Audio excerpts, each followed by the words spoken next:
Okay, so I want to get started. Before we jump into assignments that got turned in or anything, oh, hang on one second, let me make sure I'm recording this. Yep, okay. Before we get started looking at homework that got turned in and new things, whatever, I want to talk today about your final project. So I wanted to show you a few examples of work that's been turned in to this class before. Just to give you, just to sort of show you a few things that have actually happened in this class before. So hang on one second.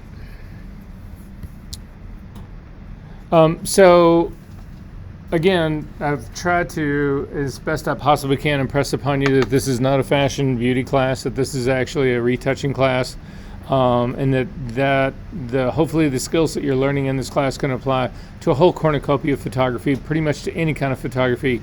So this was a guy named Alex who actually was really into shooting buildings, but then sort of treating them as more abstracts and layered shapes and sort of geometric explorations, that kind of stuff.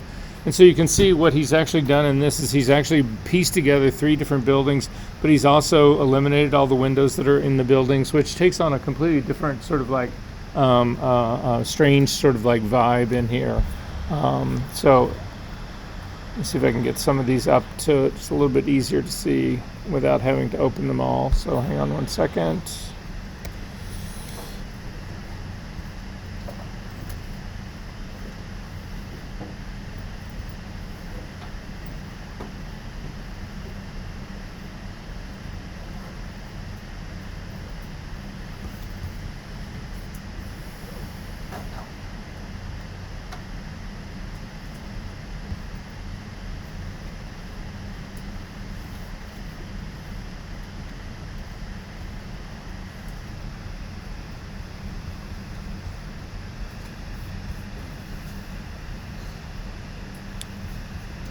Sorry.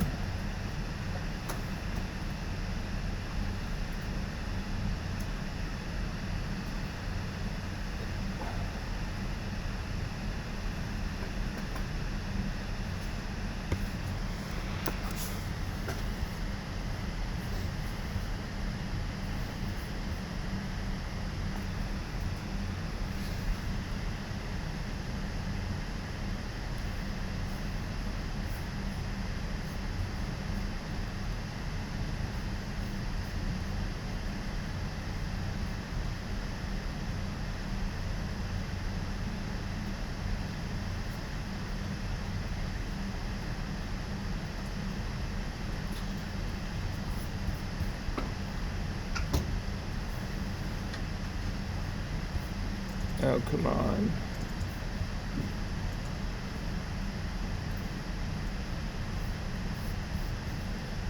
Well, let's see where we go next.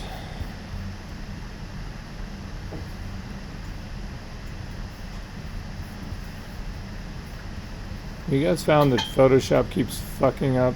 Did you guys get sign-in sheet on the side?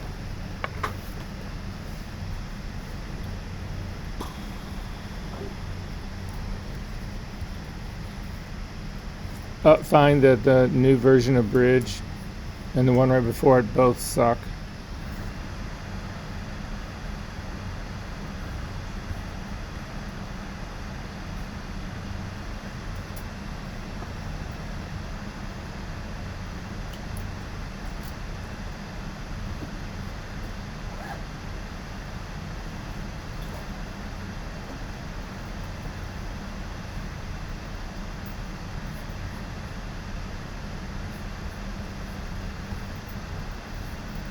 Thanks.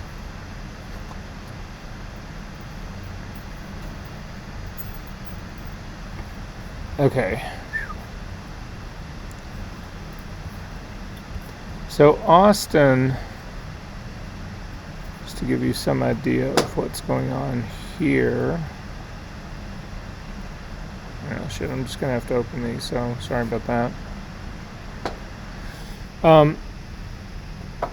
He actually took sort of a similar approach. I mean, he sort of was creating these sort of desolate world, building shape, places, things, whatever. So in his case, he's created all of this. So he actually created the buildings. So the buildings, these buildings are actually fake. He's created them, and then he's also put them into these landscapes that he's actually shot. So not only is this composited, the building composited into the landscape, but the building is a complete composite version. It's just these buildings that he's created sort of like in his mind. Son of a bitch. Anyway. And you can see some of them are a little bit better than others. This is seems a little bit too much to me, frankly. But I think ones like this were actually really pretty spectacular, and they were these huge, beautiful prints. But anyway.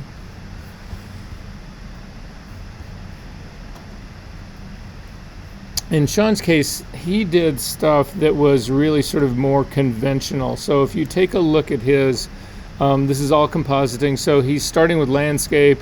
He then shoots figure in studio, and then he actually pieces the two of them together. And he did a really pretty remarkable job in most of his compositing work. Again, it's a little bit fantastical in that sense, but nonetheless, I think that they were ultimately really successful. So again, location outside, in the studio, and then piece the two together. So I will show you one of his up bigger. And you can actually tell he's done a really good job at matching sort of everything, as his perspective, his look, his all that kind of stuff. But anyway, so that's really more the conventional, I think, what most people think they should be doing in this class, although I don't think you should think that way, that you should be doing something per se. These were also, I thought, really extremely well done. So let me cut back.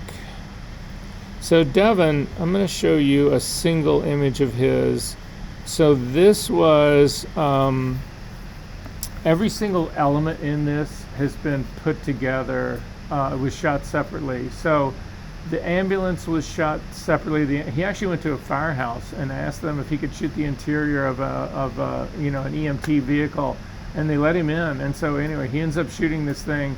The street scenes that are out the windows in the back are also a different element. All the actors are separate. They were separately shot, and so you can see, to actually get this sort of hand to interact with this figure here, it's really, really, really incredibly detailed, difficult stuff to do. But he had mapped all of this stuff out. He knew his perspective of his camera. Again, issues that we're going to get into. I think we start compositing. It's either next week or the week after. But at any rate, he mapped all of this stuff out and pulled all of this stuff together. His stuff was really, really, really extraordinary. Graphic, but extraordinary.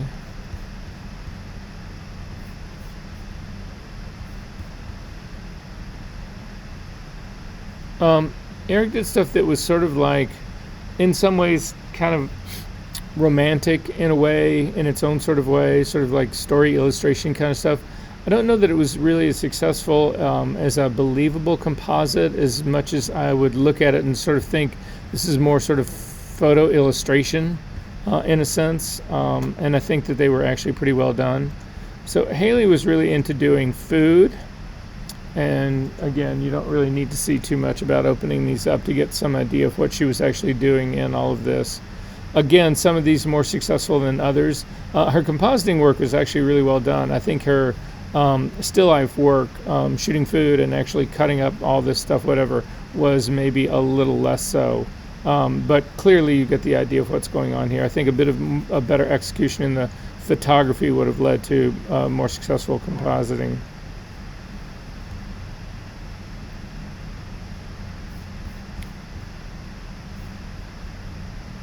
So you guys know the big poster on the wall over here that's the moose blowing bubblegum?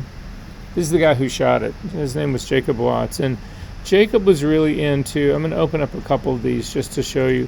He was really into doing these politically charged sort of posters that dealt with the impact of war on children.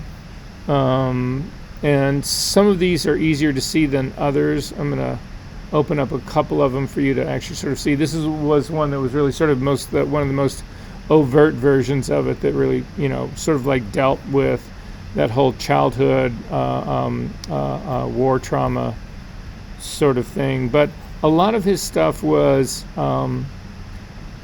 in some ways, they were these, I don't know, there was some real sort of like beauty in some of these, even though it was dealing with, war and refugees and all of that kind of stuff. But his texture and his color work, whatever, were really extraordinary. This is the guy that I told you. I don't know if I have told you this story, but so when we talk about the number of images that you need to do for your final project, what I had said was that in general speaking, 5 is a good target number to go for, but it depends on the level of work that you're actually doing. So if you're doing, just really simple portraiture and you're knocking out, a pimple here, a pimple there, and that's really all it is, I would expect you to do more for a final than 5. However, in the case of Jacob, he had a file that he had been working on for months. It had over 30,000 layers in it. It was a single image, and he had spent, and when you saw it, you took a look at it, and you could see it wasn't a final that he had put together in a couple of weeks, whatever. I mean, it's something that he had been working month after month after month on. And there was no way I could look at that and say, well, that's just not enough work for a final, because it clearly was. So again, what I'll say to you, and it's what I've said to all my classes before in this, you know what is a final and what isn't a final. So make sure you turn in the former, not the latter. Qualifying question. Shoot. Are there specific techniques that were required? No, there are not. What I would like to do, and what I've always said in this, what I really hope you do is focus on your work. I really want you to actually apply any of the skills that you've learned in this class to your body of work, because it's really important for me that you leave here with a portfolio that'll actually get you a job once you get out there. So I really want you, the worst thing in the world you can do, I mean, it won't impact your grade, but the worst thing in the world I think you can do in this class is to strictly do a series of exercises that you have absolutely no interest or desire in doing as your final project to get a grade. You'll get the grade, that's not the issue. It's just that you're going to spend all of that time doing something that can't help you, and I think that's tragic. So what I'm asking you to do, hopefully is going to be the consequence of this, is that you take some, not all of the skills that you actually learned in this class and apply it to your own work, and that's what you should be turning in for your final. Make sense? Okay.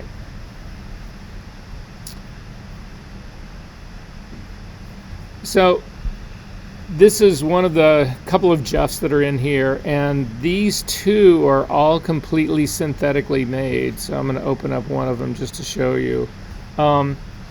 He actually shot pictures of the grass. The grass is real, and the dirt, I'm not sure whether the dirt is real or whether he actually made that part up. But he generated these sort of like MC Escher kind of impossible worlds. It plays on perspective.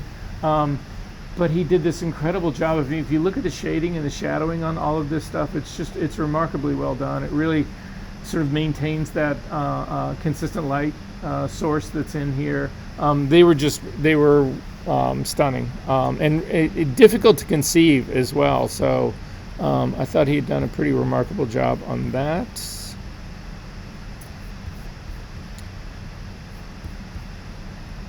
So Jeff, I'm going to open up one of these just to show you.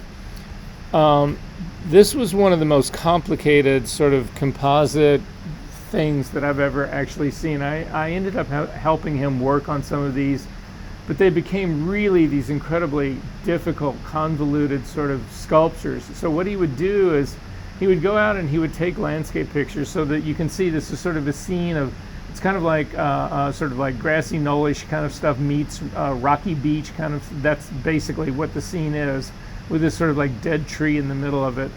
Anyway, then he would create these three-dimensional sculptures out of foam core.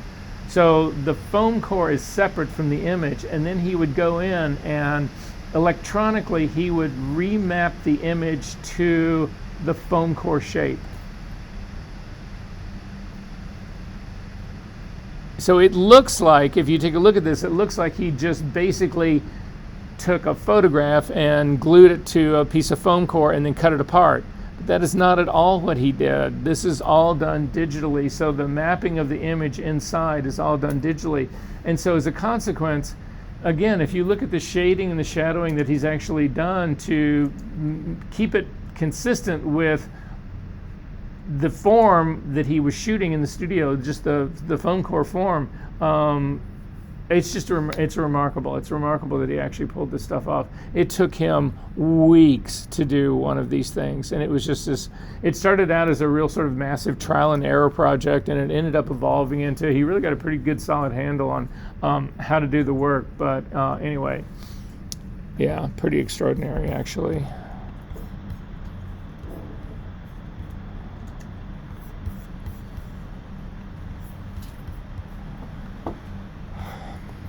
Joe did, a lot of people do, I mean, you guys have seen this, I think this is pretty, it's a sort of a popular trick, but he did it, I thought he did it actually pretty well. So his stuff was to actually do landscapes, and his landscapes were supposed to start with daylight on one side, or sunrise on one side, and sunset or nighttime on the other, and then blend the two together. And again, he actually did a pretty remarkable job on blending all of this stuff together. I thought that they were actually, some of these are more obvious than others, but nonetheless interesting. So I'm going to show you these two. I'm going to open both of these up into Photoshop because they tend to be, like all good retouching, they tend to be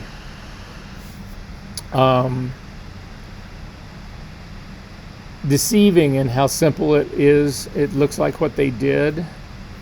So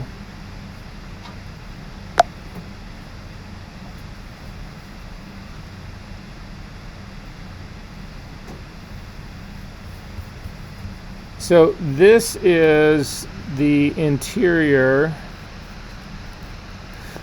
This is the interior of, the Johnson Publish building, which is the really hardcore, ugly fascist building that's right on 9th and Michigan Avenue. It's now a hotel. The college used to own the entire building. And this was actually the office of the president of Johnson Publishing's. Anyway, so students, when they first bought the building, students actually got access to the building as a shooting space. And so this was actually the picture. This girl's really into doing architecture, especially interiors. Anyway, so this is the picture, and you look at it and you say, well, so what's the big deal? Well, I'll show you the big deal. So this is what the initial image looked like.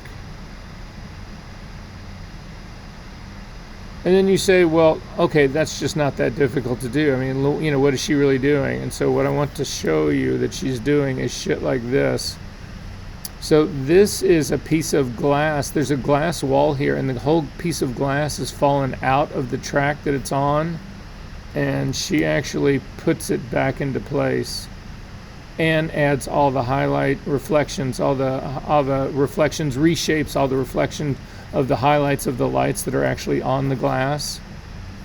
If we zip back out further, she actually turns on a bunch of the lights that are out and then rebalances the entire background exterior to actually show up again. She squares up the building completely. She changes the lighting on the whole side of the building so that it matches across. I mean, these things were insane. If you take a look at her layer stack, just take a quick peek at this to give you some idea.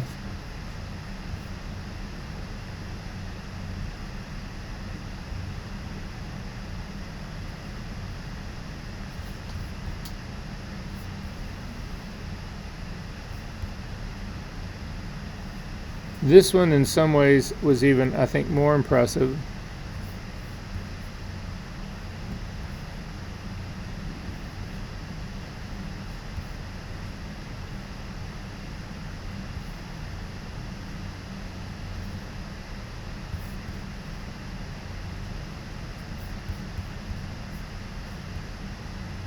This was the original. And so she really chose to challenge herself. I mean, it would have been really easy just to pick up all the, whatever vinyl's on the ground and not photograph it.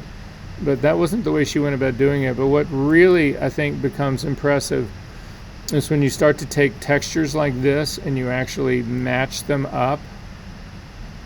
Incredibly difficult to do, and to do well. It's just like this hornet's nest of trying to keep stuff together, but she did an extraordinary job on it. A few more to show you just to make sure everybody feels sort of like we've hit all the bases. So Josh, his stuff was pretty much what you would think of. He was a fashion beauty guy, and so if you take a look at this stuff and go through this, you think to yourself, well, yeah, okay, that's pretty well done. I mean, obviously he's probably done some skin work here and, you know, blah, blah, blah, blah, blah. But I'm going to show you one closer up to show you what he really actually did in this.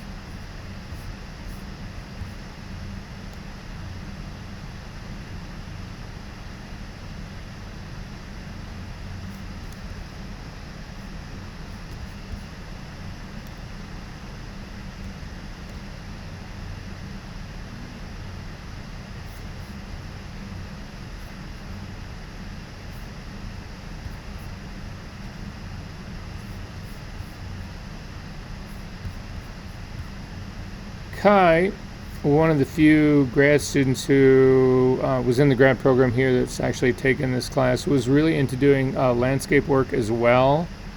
And so I'm going to show you this one. I think this is it. I think this has everything in it.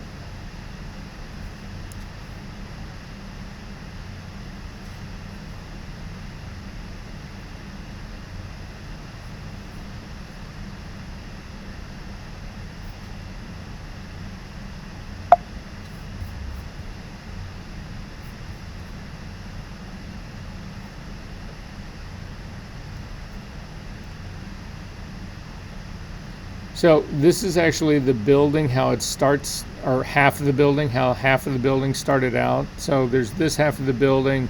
You can see there's no ground cover. He actually adds another building to this, so pulling all of this stuff together. And then again, if you go back to the way the image looked like in the end of all of this, he not only pulls it seamlessly together, but he actually gives it a yard with grass. And actually incredibly believable grass in here. Has really good, his whole sort of sense of perspective and depth and what happens to near objects and what ultimately happens as they become distant and far away. I mean, this is, again, on some ways, this looks deceptively simple, but this is deceptively difficult to do. So, yep. You're allowed to use anything.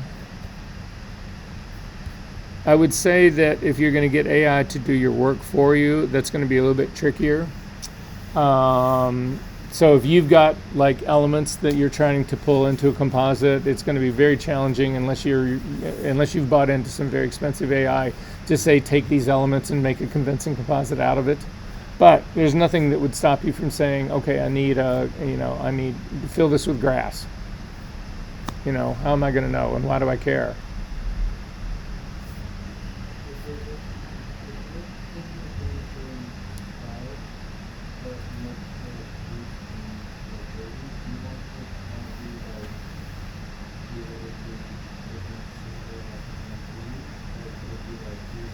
Oh, no. So for your final project, it can be all over the place. You can have 5 images that have zero relationship to each other. And you can have one image that's food, and one image that's beauty, and one image that's a composite, and one image that's your dog, or what. I mean, none of that matters. It's not, the cohesiveness is not a part of this assignment for this class.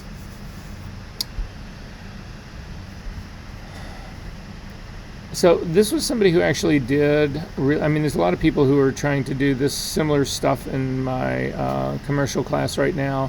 But again, did really sort of, putting together splashes and sort of all those elements, doing the bottles, all that kind of stuff, whatever. She actually pulled some of this stuff off really well. Some of it seems a little hyper real to me. So not that that's necessarily a negative, but when I look at this, there's something very, very poster-esque, very obviously artificial about all of this part. But I think it made for a compelling photograph, certainly from a commercial standpoint of view. It actually, I thought, worked out pretty well. So again, and it's important for me to show you guys that there's just, again, this range of material that people were actually doing in all of this stuff. So this is another one that ended up being a little bit more photo illustrative. Some of it a little bit more romantic, some of it a little less romantic. Some of this stuff is, again, extremely challenging to do. To give it that sort of sense of depth and what would really be going on, and integrating the two elements together.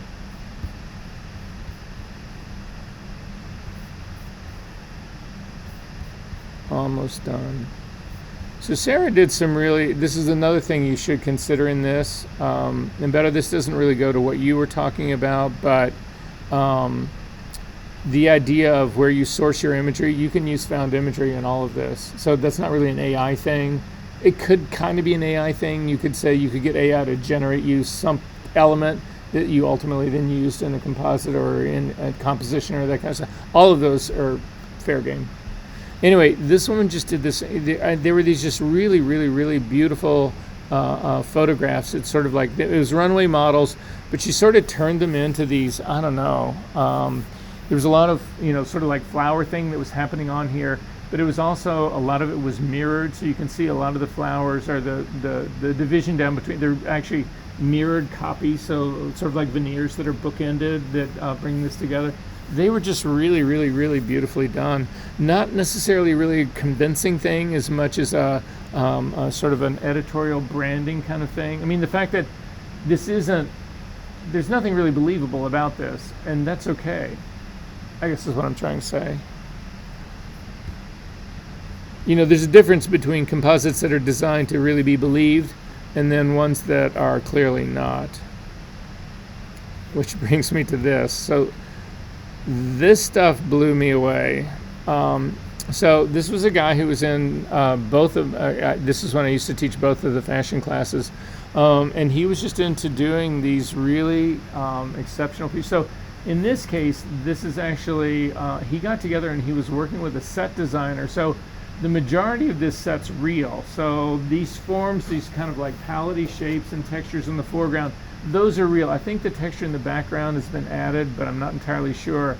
But then all of the distortions in the body, everything else that he's actually done in here, all like fits this sort of like amorphic world in a really kind of a beautiful way. So these were, everyone in the class was massively surprised by this when we all saw it. Anyway.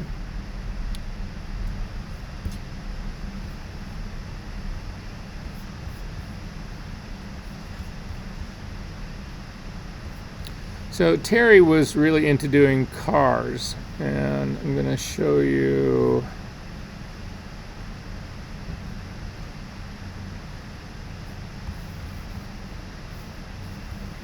So, and that's what he wanted to shoot. So again, this is one of those cases where it was somebody who was really doing something that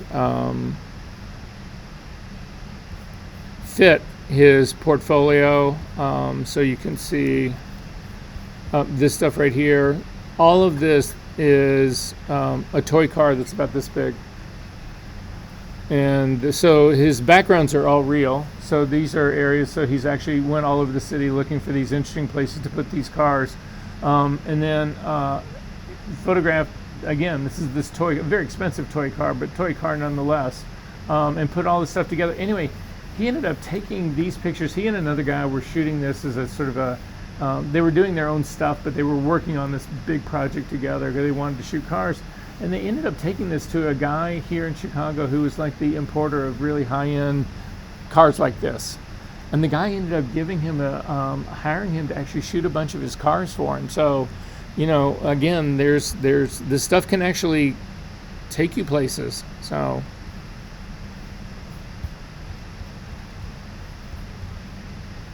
The irony of it is that shooting a small car like this and compositing together, you're in control of most of it. The minute you get to that big ass car, then you are talking about lighting crew, lighting team, generators. You can't just park that car here and get that without lighting it. So it took on a whole different context for him, which was, I thought, interesting. I'm not sure interesting was the word that he would use. So Tim actually is still runs a successful. Tim was really an interesting guy in that he also wanted to shoot fashion, and he ended up opening up a company that does digital tech and retouch at the same time. So he was one of those first people in Chicago. It's something that had in bigger shootings that has always happened, I think. But in Chicago, especially for advertising, he was one of the first people to really convince photographers and creatives to have a retoucher on set while they were actually shooting, so that he could say to them, okay, I need you to do this because I need to have that piece for the ultimate composite that we're going to put together here, right? So it wasn't just a photographer who shot a bunch of stuff and then the next day dumped it into a retoucher's lap and said, put it all together. This, he really had the benefit of being able to be on set while they were shooting and saying, I need this element, I need this element, I need this element, can you give me that element that's a little bit brighter? Or, it was all that whole conversation. And the advantage of all that, the beauty of all of that, was that he turned what typically would have been a 1 or 2 day retouching job into a week booking, because he was spending 3 days during the photo shoot. So again, really smart, very clever. He still has a company today. It's called Slick Digital, I think. That it's exactly the same model. So to show you what I mean by that,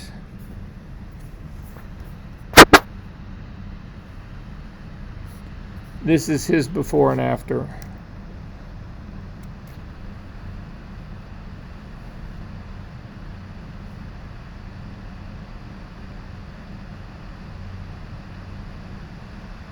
And again, if you take a look at his layer stack, this shit is insane.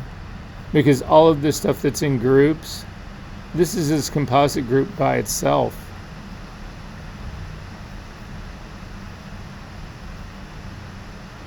Yeah, it's crazy. Anyway, almost done.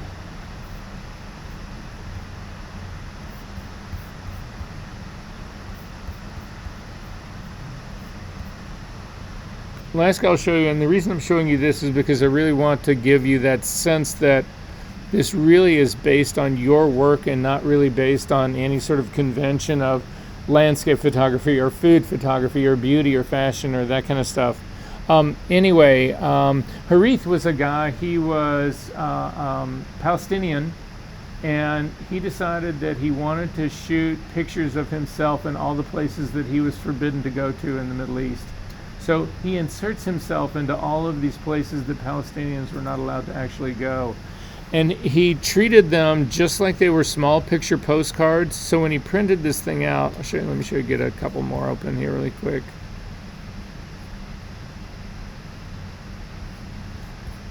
So you can see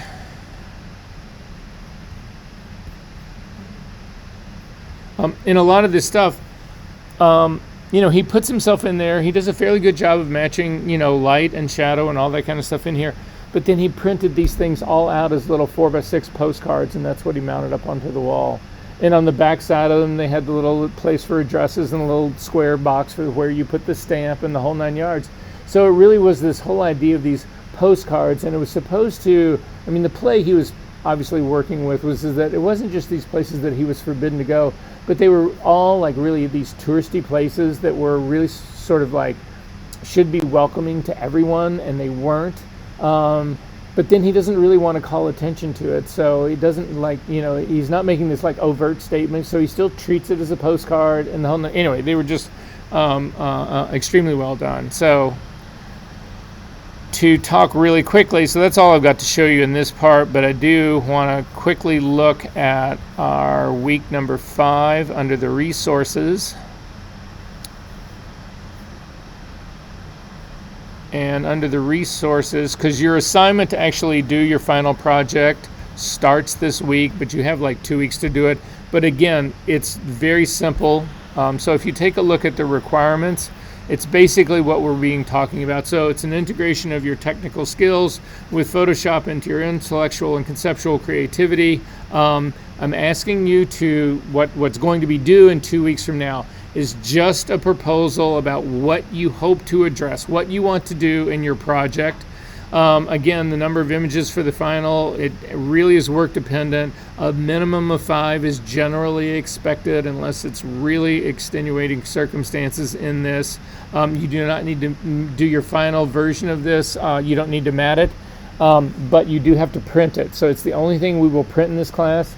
And in addition to printing it, what you also need to show up for your critique is you need small prints of the source images that you used to do whatever you're doing, so that we do have a before and after idea of what's going on, right? So let's say you're just doing beauty retouching. So you would have the print of the final, but you would also have a small print of the unretouched version so that we can compare and contrast the two. Because if you do your retouching really, really well, it shouldn't look like you've really done anything at all. So again, we need some reference for what it was you used to put it all together. If you're doing composites, then you would just have small separate images of the pieces that you put together for your final composite. Does that sort of make sense? Yes? I was just going to say, like, if we're doing composites where we make a lot of stuff like ourselves in Photoshop, we would just need the original picture, we wouldn't necessarily need all the images. What you're really trying to do is just give everybody a sense, it's just like I've been doing right here, to give everybody a sense of kind of like what you worked with to build your final image. So it doesn't need to be like every single element that you put together. It doesn't, but for you to be able to say, okay, say here, look at this. I took this and this and put it together, and this is where I'm at right now. Okay, does that sort of make sense? Yeah. Okay. Yeah.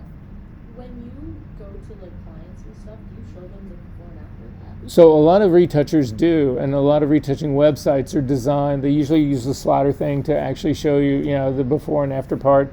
Because again, it's true, if it's done extremely well, unless it's fantastical stuff, if it's really, if it's, the 50-foot woman and the, crawling around downtown buildings, like, I mean, if that's very obvious stuff. But if it's really subtle beauty retouching, that kind of stuff, you really shouldn't know that you did anything, right? Yeah. Okay, yeah, and this is the before and after part, so that's basically what it is. And then for your final project proposal, this just spells it out. So again, it's 2 paragraphs. In the first paragraph, it's just what you're planning on doing. In the second paragraph, it's the logistical, how are you going to actually plan on doing this? So the last thing that I will say, because this is, again, this is actually really simple. If you follow this, you'll be fine. You got a couple weeks to do it. The last thing, takeaway from all of this is that whatever you present to me now, I'm not going to hold a gun to your head and say, well, you have to do that. You have to, as the semester goes on, things may evolve and you may learn something else in here that actually takes you in another direction to do something different. That's fine. I don't have any problem with that. The reason I start this process as early in the game as I do is I just don't want you to wait until the last 2 weeks of the semester to decide that, okay, I really need to figure out what I'm going to do in retouching now. Make sense? So your idea can evolve. Your idea can completely flip-flop. It can totally change. I don't mind that. But this at least gets you started thinking about it and on the road. Okay.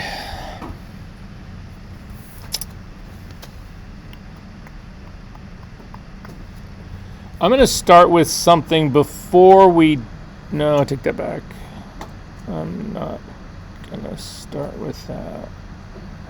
Yeah. So I did get Sunny graded and actually returned back to all of you. So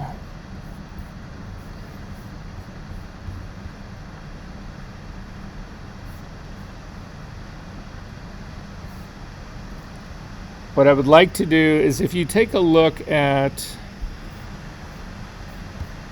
the assignments for this week, you have an assignment this week to redo assignment 3.1, which is Sunny. We are going to start that in class right now. So I'm going to go through how I would actually knock Sunny out. We may actually finish this assignment. If we do finish the assignment, then good for you. You'll actually have the benefit of having a really good grade for your second part of it.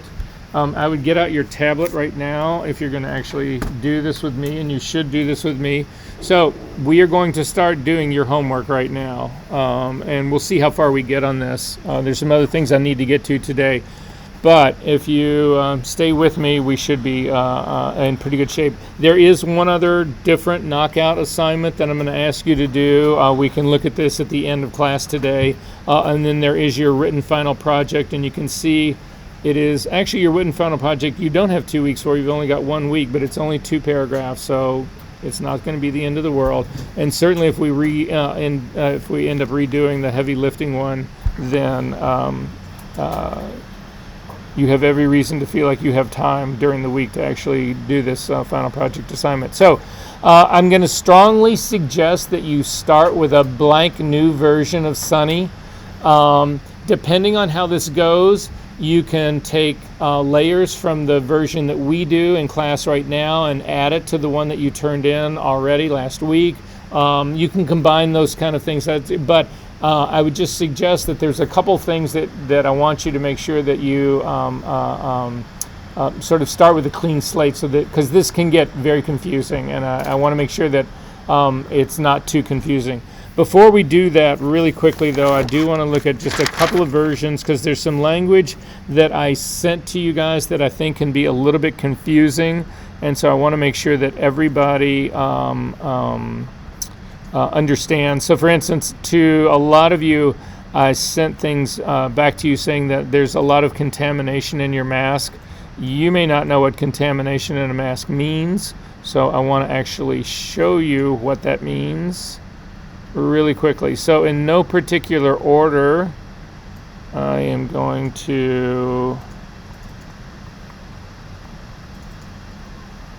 start at the other end of the alphabet. I'm going to look at Liam's first. So when I talk about contamination in a mask, I'm going to take a look at his skin layer by itself really quickly. So this is the skin layer, and if we zoom in here and you can take a look at it, you can see it's pretty well done, but this is something I really strongly encourage you people to do, is that when you're doing knockouts like this, you look at it and you say, well, yeah, this is all looking really pretty good. I mean, the hair over here is a challenge. There's no question about it. That's why I continue to use this file.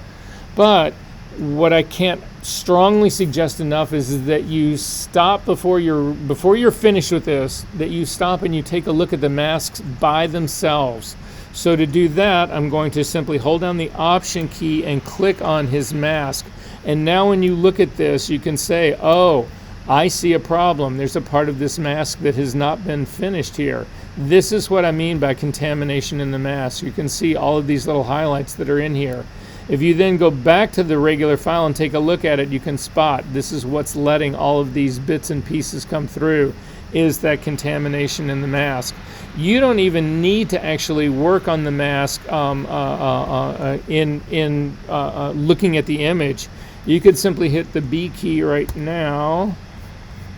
Make sure that it's a completely hard brush. Normal blending mode, 100% opacity, 100% flow. Black is my background color, and just clean all this stuff up.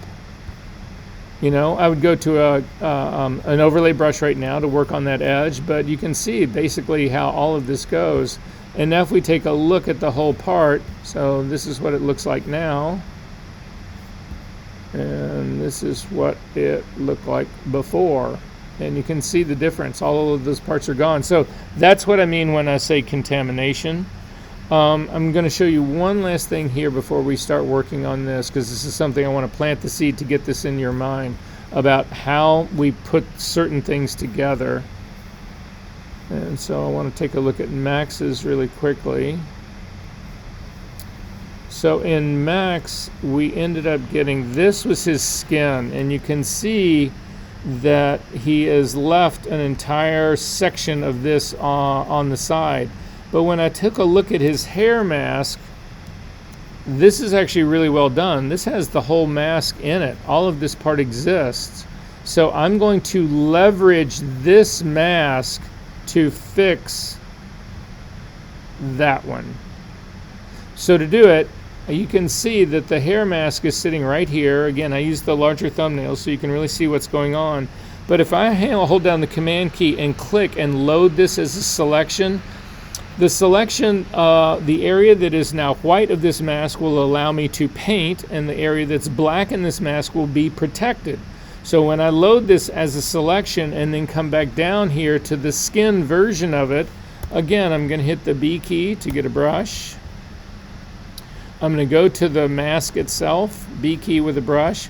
Black is my foreground color. In this case, I want to hide the hair because this is just supposed to be the skin showing. And because the selection is already made from the hair layer, all I need to do is paint this out.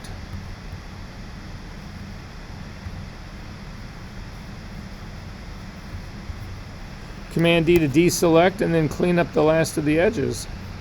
Possibly use an overlay brush in here, but basically you see where this is going. So it's just leveraging the masks that you've already made. You don't have to remake necessarily one for every single thing that we're doing, because there's going to be edges that are common to both. So that's all I want to do on that. So if you can open up a virgin copy of Sunny, we are going to go after this pretty much nonstop. I'm going to go pretty quick on this. So please, please, please do me a favor. If you miss a step or I go too fast, just say, Versa, wait a second, hold on, wait, I'm not quite there, and we'll slow it down a little bit. I want to make sure I get everybody through on this one. Okay, so I'm going to go back to our week number 3. That's where my virgin copy of Sunny is. So in session number 3, in your assignment folder, you should have a copy of Sunny to begin with. Say what? I also did what? Oh, yeah, there might be one in week 5 in the assignment folder as well. Okay, so I'm going to start out with this. And so the first thing that I'm doing is I'm really just going to try to analyze the image. Clearly, to me, the most difficult part of selecting anything in this image, or at least that's the way I'm being seduced into believing this, is going to be the hair against this blue background. That's going to be the most challenging part. The next part is also the hair that's against her skin. Those are really the challenging parts that are in here, or at least that's my initial reaction to this. So my first thing is that when I look at especially the hair that's up on this left-hand side right here, this part right here is just a nightmare for me. I mean, the idea that I'm going to try to select that, I feel confident that I can get this edge over here on the side and the edge down here against that blue, but this is really challenging and risky to actually go for. So my first job is to simply eliminate the risk here. So I'm going to cover that. So the first thing I'm going to do is make a copy of my background. Command J will make a copy of it.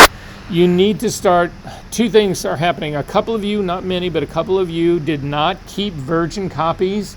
So this background that's sitting down here at the very bottom, this would be a virgin copy. You don't do anything to it. You always have it there. It's always in reserve. It's the file that you opened. And the reason that you want to do that is that if anything goes wrong later in the game, you always have an original version of this that you can go back to. For the people here who didn't do that, you run the risk of ending up with a file that no longer has the original material. And if all of a sudden you have an art director or yourself or somebody else who just says, oh, well, we need to go back to the original of that. You actually fucked up her nose. You can't do that. And whatever, you won't have anything to work with. So anyway, this is a must that you always keep a virgin down at the bottom. On my new version at the very top, layer 1, again, the thing you need to think about is naming your file so that you know what you're doing and what's going on. It's not bad if you've got an image that's got 2 or 3 files. You can pretty much figure out what's what. But you end up with an image that's got 30 or 40, 50 layers, maybe 30, 40, 50 layers that are in 4 or 5 different groups, and you don't start naming what this shit is a year from now, a month from now, a week from now, you're going to open that up and go, what the fuck was I doing there? I have no idea what this is. So again, naming is really critical. Again, I'm not ever going to grade you on not doing it, but it's just a word to the wise. So I'm going to call this thing NV. It stands for New Virgin. I'm going to do all the initial work on this new version. Okay. So some people would actually say, what I want to do is I want to cover this area of here with hair. And so the easiest, most obvious way to do this would be to hit the S key to get the clone stamp tool, make the tool a little bit larger. Then in terms of the drop-down menu, when you're using the clone stamp tool, the default edge of the clone stamp tool is 50% in terms of its hardness. And that's an okay place to go. But what I will say to you is that the risk that you run in doing any clone work, we really get into this deeply when we get into doing retouching. But the risk that you run in doing this kind of clone work is that when you have a soft edge, what you are doing is that you are replacing texture. The problem is that wherever that edge is soft, it starts to fade out, and you end up with, where those edges are soft, you end up mixing new texture with old texture, which pretty much destroys the texture. If you go to the other extreme and you make your clone stamp tool a completely hard brush, then the problem you run into there is that you can spot the edges that are actually, as you go to paint it along, they are so hard and distinct, they don't blend into your old background or your old figure at all. So you're looking for sort of a compromise. I typically stay up in the 70-80 range. When we get into doing split frequency work later in this class, we will definitely stay up this high in the range here. But nonetheless, I'm gonna go ahead, I'm gonna crank it down to about a 75 or 70, somewhere in there. It'll be close enough here. And then the trick to using the tool is that you pick your source area first and then your destination. So the hair that I want to cover, or the skin that I want to cover, is this whole area that's sitting over here. So I'm going to come over to this side over here. I'm going to make my brush a little bit smaller. I'm going to hold down the Option key and click. That sets my source point somewhere over here on the far left-hand side, left top-hand side of my image. As I come over to the right side of my image, you'll actually see it gives me a preview now of the hair it's going to use to cover the skin that's actually showing through the hair that's right here. And so I'm simply going to start, and I'm going to stay inside. I'm going to let the original edge of this stay as the original edge. But again, as I sort of work my way down in here, I'm covering skin in here, and that just eliminates problems for me going forward. I don't have to then select this area because this is no longer skin, this is now hair. But the problem I have is this, and you can spot this 100 feet away. You can see that there's a curl of hair right here. Look up at my screen to see where I'm talking about. There's a curl of hair right here that is exactly duplicated right here. And that is one of the challenges using the clone stamp tool is that unless you go in and change some of its settings, you end up getting this repeatable pattern because everything is oriented the same. This is a slightly lower on my image curl, but everything else about it is identical. I mean, if you take a look at this curl right here is exactly this curl right here. So anyway, I don't want that to happen. It's very obvious. That's not really good retouching. So I'm going to hit Command Z to undo that part. Actually, I'm going to go back in history before I did any clone stamping. I'm going to change this and retouch this in a different way. So the way I'm going to do it is starting with the lasso key. So hit the L key, that is the lasso tool. If you can't remember that, it's the third tool down from the top of your tool palette. And again, it's just the regular lasso tool, not the polygonal lasso tool or the magnetic one. And I'm going to come over here and I'm going to select all of the hair that's on the left-hand side. Do not cheat at this point. Some people will do this. I want to put a patch over this stuff. So some people will simply do this. They'll actually do a very short like this to actually build their patch. The problem with this is that we are going to go in and we're going to manipulate this patch, and I can actually run out of hair if I do this.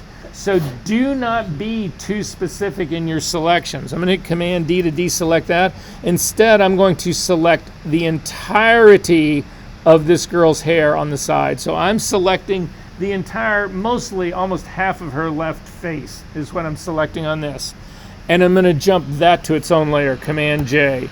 And you can see if I turn off both of my other layers, it's just sitting up here all on its lonesome. That's what I made a copy of. I'm going to go back in here. I'm not going to name this layer because it's not going to stay active for very long. But at this stage of the game, to break up that pattern, to change things so that it isn't a repeatable pattern, I'm going to transform this layer. Command T will actually put up the transform dialog control handles. If you can't remember that, the transform menu item is under the edit menu. Come up to edit, down to free transform, and then actually down to transform. Scale by default is the one that comes open, but we can change others in just a minute.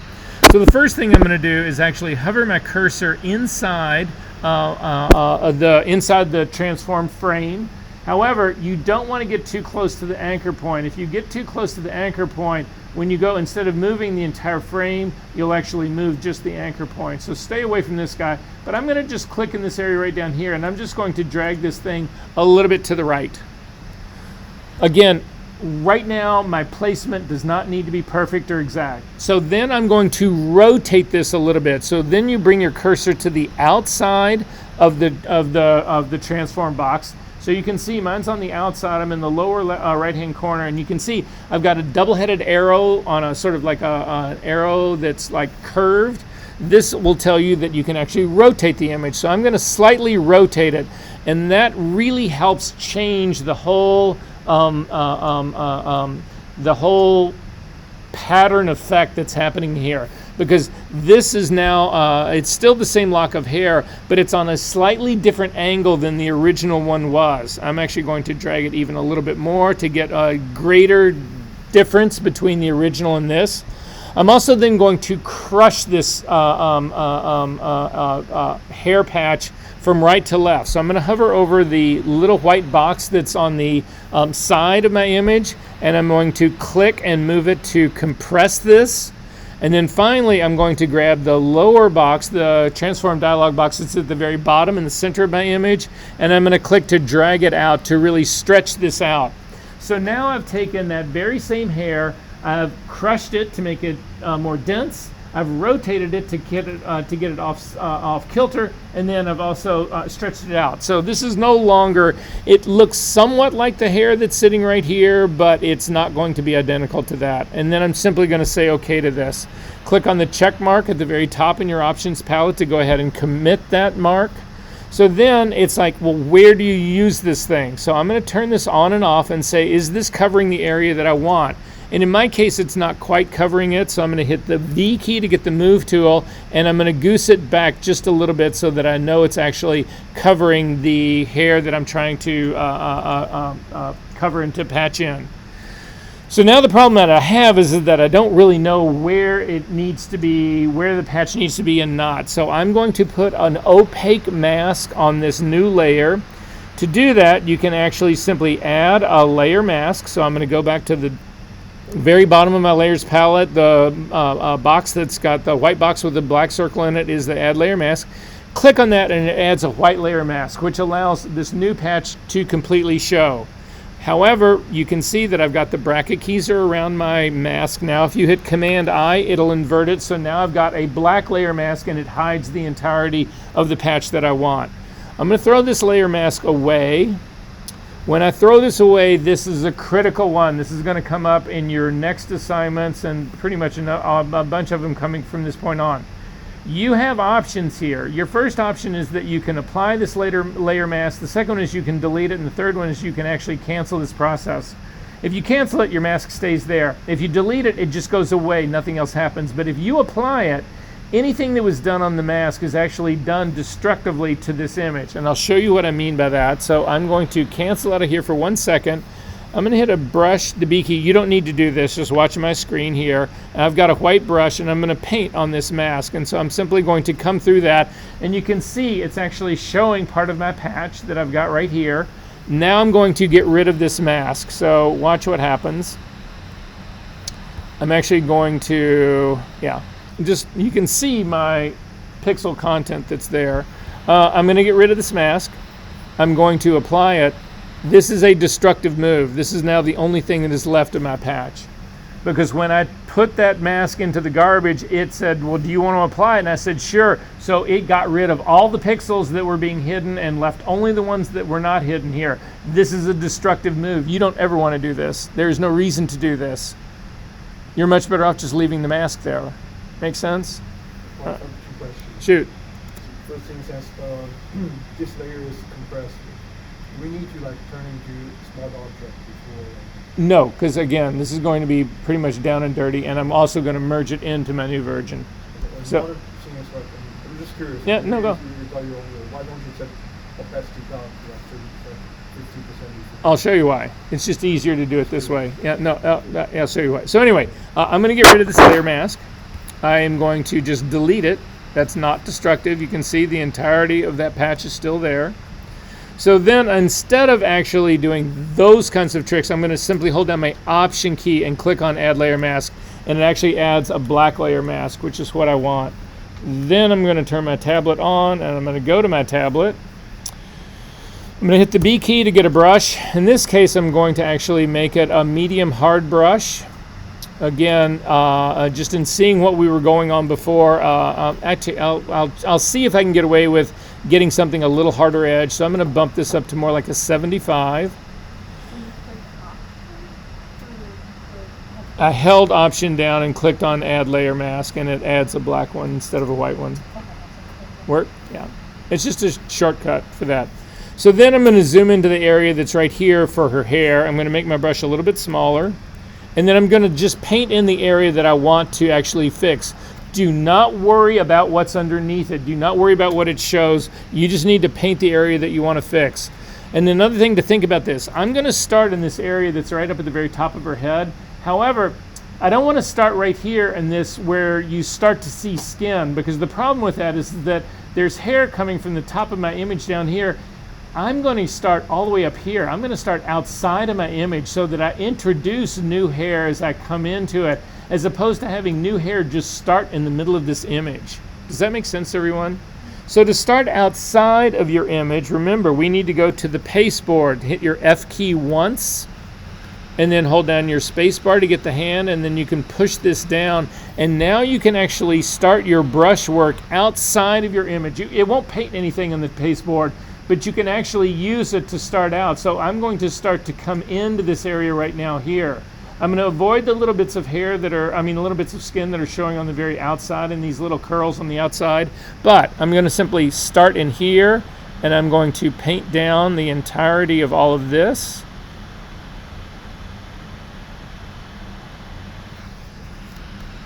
And then hopefully I'm going to continue to work my way all the way out to the other side of the image. So what I've basically done now, if you take a look at my layer mask, I'm just going to hold down the Option so that you can see it. You can see that I'm starting in on the outside of my image, I'm coming through the image, and then exit out again. So this prevents me from ever having a hair that starts right in the middle of this girl's head that does not match any of the hair that's actually surrounding it. And it also exits out to do the same thing. There's another thing that happens here, and it's that you can sort of see these areas that might want to be smoothed and continued, like little problems like this guy right here. This will actually show up, possibly. So you could actually round that off so that it's not so sharp. I know that this one's actually sharp right here because it's actually keeping part of the hair from going out onto her forehead. But nonetheless, I'm going to turn all of this stuff back on, and then I'm going to take a look at this.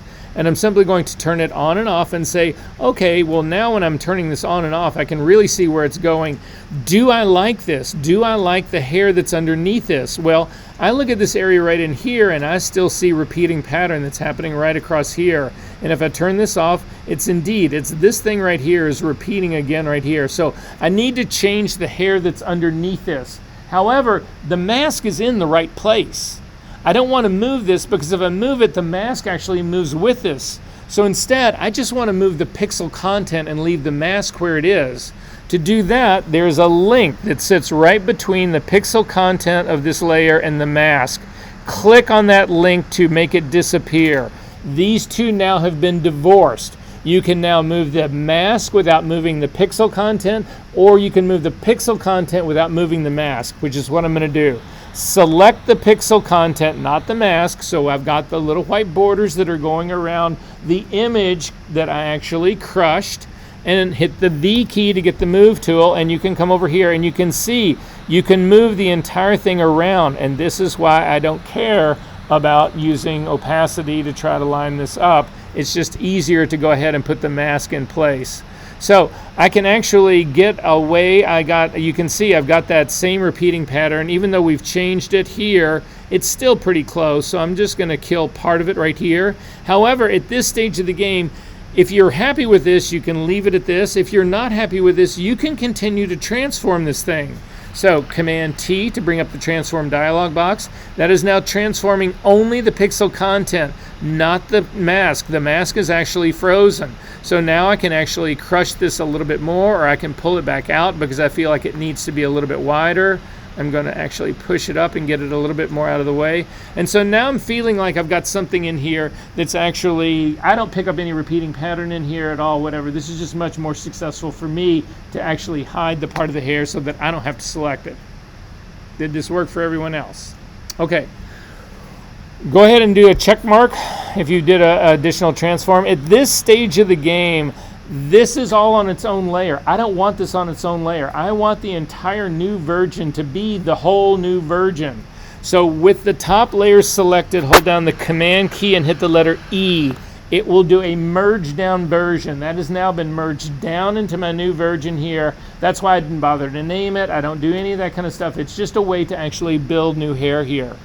Now, hold on one second, right there. But another thing that you can do on this, let's say that all of a sudden you think, oh, well, this area right here didn't get it. You know, I didn't get this part right here that I really wanted it to get. There's no reason that's going to stop you from doing that same exact process all over again. I'm just going to select a big area of this, Command J to jump this to its own layer, Command T to transform it, rotate it slightly, compress it a little bit.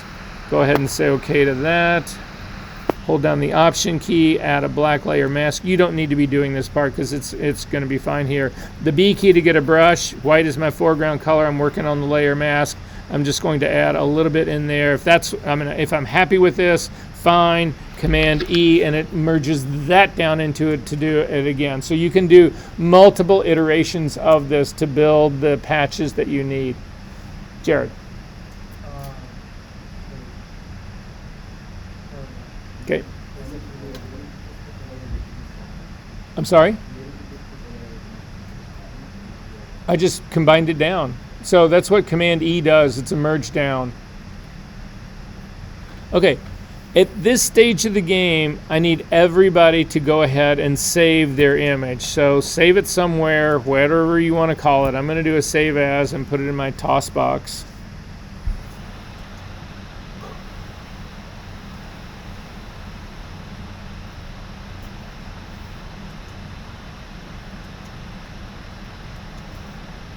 Okay, so this takes care of some of my problem to start with. So the next thing I'm actually going to go after is to try to separate the hair from the blue background. That's going to be what I think is going to be the next most challenging thing. I'm seduced into not knowing what's really going to happen where the hair meets the skin on this side. But you guys all discovered that, didn't you?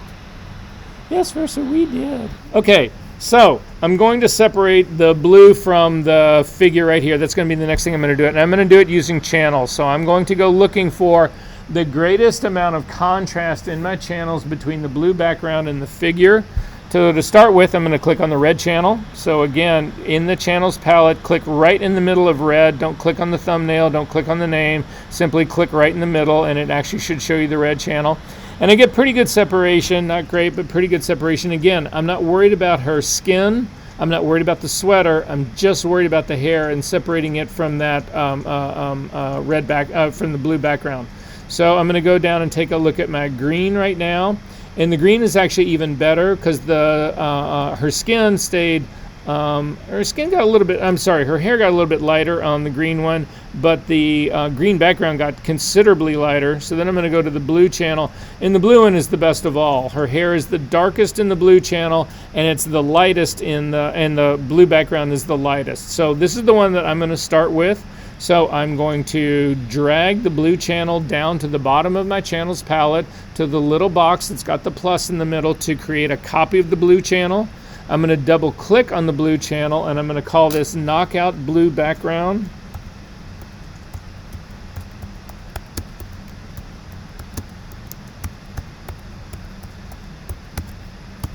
And the reason I call this blue background is that if you simply name it background, you can get confused with the first layer that you've got actually over in your layer stack. So that's why I name it blue background as opposed to. And then I'm going to zoom in to the edge of this. I'm going into that one curl, that giant curl that's like shooting out on the side of her head. So, yes. I'm sorry, the what? Command E.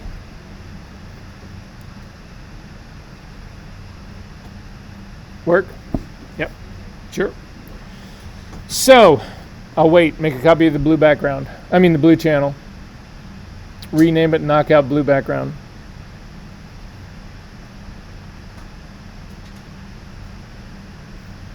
Good? All right. So if you come in and you take a look at the hair, there's this, so if you imagine your head as a clock, at 3 o'clock, there's this giant one last curl that's shooting out of the side. This is a perfect example, if you can zoom in on that, to take a look at this and to see about where you pick your points, because where you pick your tone points has a huge impact on the quality of your mask. So if we look at the outside of the curl, so now let's imagine that the curl, the circle of that curl, is also a clock face. If you look right around this 4 or 5 o'clock area, it looks like the curl is lighter than it is anywhere else. The problem with that is that there's some of that area that I truly believe is see-through. So I think that that's not an area that needs to be completely black in my mask. It's there's some transparency in there, so if I get it to go completely black, my mask will be too aggressive. That's another term that I used with a lot of you guys, is that you've made your mask too aggressive, you've hit it too hard. So then if you look on that same curve right around 9 o'clock, you can see that there's an area of the hair that's really dark. However, just above that area that's really dark and just below that it's really dark, I know that those areas should be completely black in my mask, unlike that transparent area that's at 5 o'clock. This area that's right at 6 o'clock, 7 o'clock, that right in there, it's lighter than the really dark area, but it's darker than this transparent area. And the reason I'm going to pick this is that if you pick the black area, the area that's at 9 o'clock, if you pick that and you get it to go black, the area that's a little bit lighter in gray will not be solid black. If instead I pick the area that is a little bit lighter gray and I get it to go black, the area that is already a much more deeper solid black will also go to black. So in picking one point, I can get everything to go to that direction, and picking another point, I only get it to go completely black. Does that make sense to everyone? All right, so I'm going to grab my color sampler tool. So in your toolbar, 5th one down, 6th one down, the one that looks like an eyedropper, click on the lower right-hand corner to get the flyout menu and come down to color sampler tool, not the eyedropper tool, but the color sampler tool. And I'm going to put one point right about 6 o'clock on that curl, and then I'm going to put another point right out on the background, the same thing. Make sure that your sample size is a 3x3 average. Pretty small down here, so I wouldn't want to use a 5x5 there, so this 3x3 will actually work for me. I've now got 2 color points that are sitting in my info palette. However, they are reading out in values of K, because this truly is, it's just a black and white, it's a grayscale image. All of your channels are actually grayscale. So that's why you're getting this K. It's the K of CMYK. It's black ink K. But you can click on the eyedropper and come down and say, I want you to give me this readout in RGB color instead of the actual color. And you need to do that for both of your sample points. So again, yes?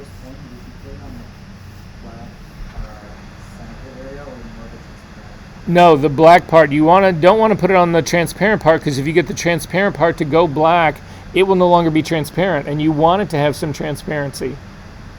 Make sense? Okay. So I've now got roughly readouts for my RGB values of those 2 points. Yours don't have to be exact, but they should be kind of close. For my black point on the hair, I've got a 73s all the way down, and for my white point in the background, a 205.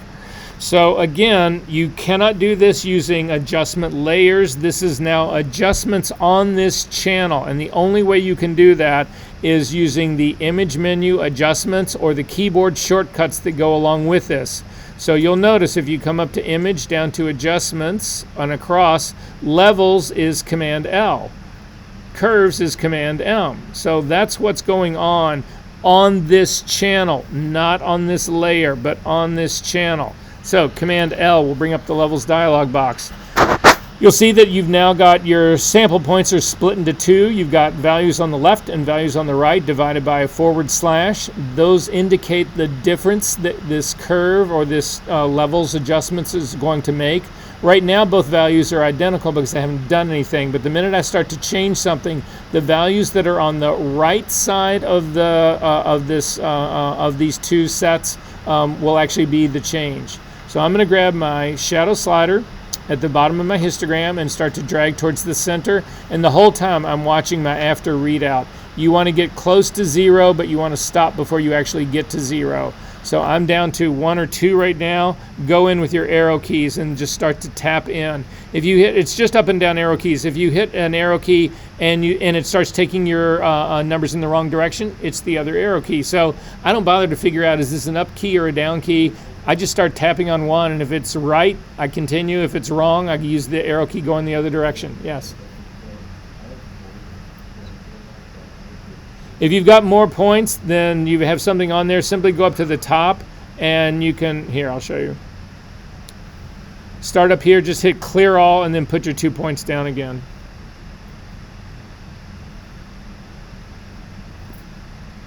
Did that work? Okay. So Command L, levels dialog box, start to drag this across.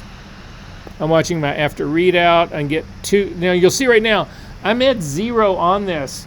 But this could be too aggressive. Look what happens here. So I've got this 0 right here. You can see this is a 0, but look what happens. I'm going to keep dragging this all the way over. That is not a good mask, but I've still got just zeros over here. So that's why I say you don't want to you want the changes on this to be the absolute minimum to get what you need. So again, I'm back to 3s now on my shadow point. I'm going to my arrow keys. I'm tapping till I get to 0. Then for my highlight point, I'm going to grab the highlight right under the histogram, the white point, and start to drag it towards the center. And again, I'm watching till it gets to close to 255, but not quite there. And then again, go to my arrow keys and tap that in till I just get to 255. Then look, you need to recheck your shadow point. My shadow point was at 0, but when I did this highlight correction, it actually pushed my shadow point back up. So my shadow point, I need to select it again and go back to my arrow keys and tap this in until I get back to 0. So now I've got zeros for my point number 1, 255 for my point for my white points. But take a look at that area of her hair that I said was transparent. That's at 3 o'clock. You can see, or that's at 5 o'clock. You can see there's still transparency in there. There's still a value of gray in there, which is what I actually want. Before you say OK to this, back out of your image. So I'm just going to use my keyboard shortcuts. Again, spacebar command option will give me the negative. And you want to take a look around this to see, is this doing the good job that you want? Use your preview check mark in the levels dialog box to turn this on and off. And what I'm looking for is this encroaching on the area of the blue background that's showing through? So take a look at my screen. Don't do this, but see this area that's supposed to be blue? This is blue background right here. This is how I want my mask to be. If my mask is too aggressive, it starts to look like this. I start to encroach on these areas down here. And now when I turn my preview on and off, you can see that it's actually eating up a huge amount of my blue background that's in that hair. I do not want that to happen. So I'm going to hit Command Z to undo that. So I've still got these open areas that are happening in here. Again, I like the feathery quality of the hair that's sitting up at the top. All of these parts are actually working well for me, so I'm going to go ahead and say OK. Yes? So on the black part, on the number 2, I can't get it to see anything but 0.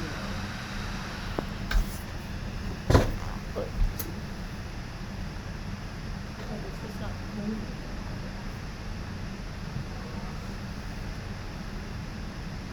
Go back again. Where the hell is your number 2? No, I know that on your image. Yeah, your number 2 is actually on hair. You Is it want not your number supposed 2 to to be? be out in the background. Oh. So you can actually change it right now. Hold on the shift key. Click on that number and just, you're adding numbers. Hit Command Z, don't do that. Good. Hold on the shift key. Click on that, just on that icon and drag it out here. And that's what you're trying to get to be to 255. So now grab your white point and start to drag back and you'll see it's bottom. Oh, Get close to 255 and you'll be good. thank you.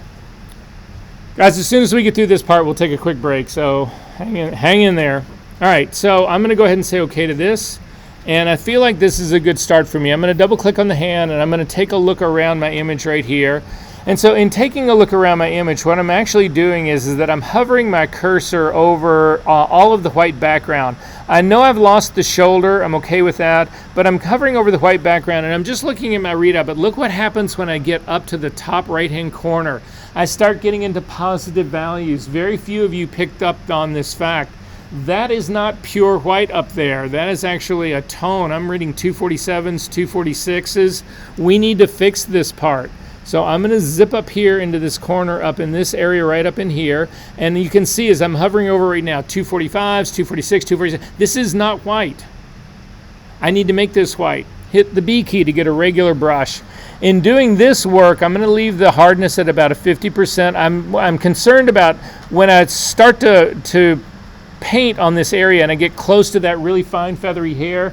This is what I don't want to have happen. Well, watch my screen, don't do this. I'm going to make my brush completely soft and a little bit larger. And then look at all this fine hair right here. I'm going to get my brush close to this and I'm just going to go like that. And you can see it's sprayed out onto that really fine hair. I don't want that to happen. So I'm going to hit Command Z to undo that. I'm going to then drop the hardness of my brush down to about a 50%. That will contain that spray a little bit better. And then what I'm going to do is I'm going to come in, the area that is the white that's underneath the hair, there's nothing I can really do about getting that any whiter than it already is. I could try to run levels on that again if I needed to, but instead I'm going to accept it where it is. I feel good about this part. I don't want to damage this really fine hair though, so what I'm going to do instead is I'm going to put my brush right here. My edge of my brush is really close to those super little fine white hairs. I'm going to click and drag back. Click and drag back. Click and drag back. Click and drag back. Click and drag back. So this whole time I'm avoiding that edge and I'm going to just do this all the way down. And now when I hover over that white area, you can see I've got all 255s in this white area right here. So I've cleaned that area up. I'm going to do the same thing as I work my way down on this edge of her hair. I'm just looking at my readouts. It's all 255. I'm good to go there.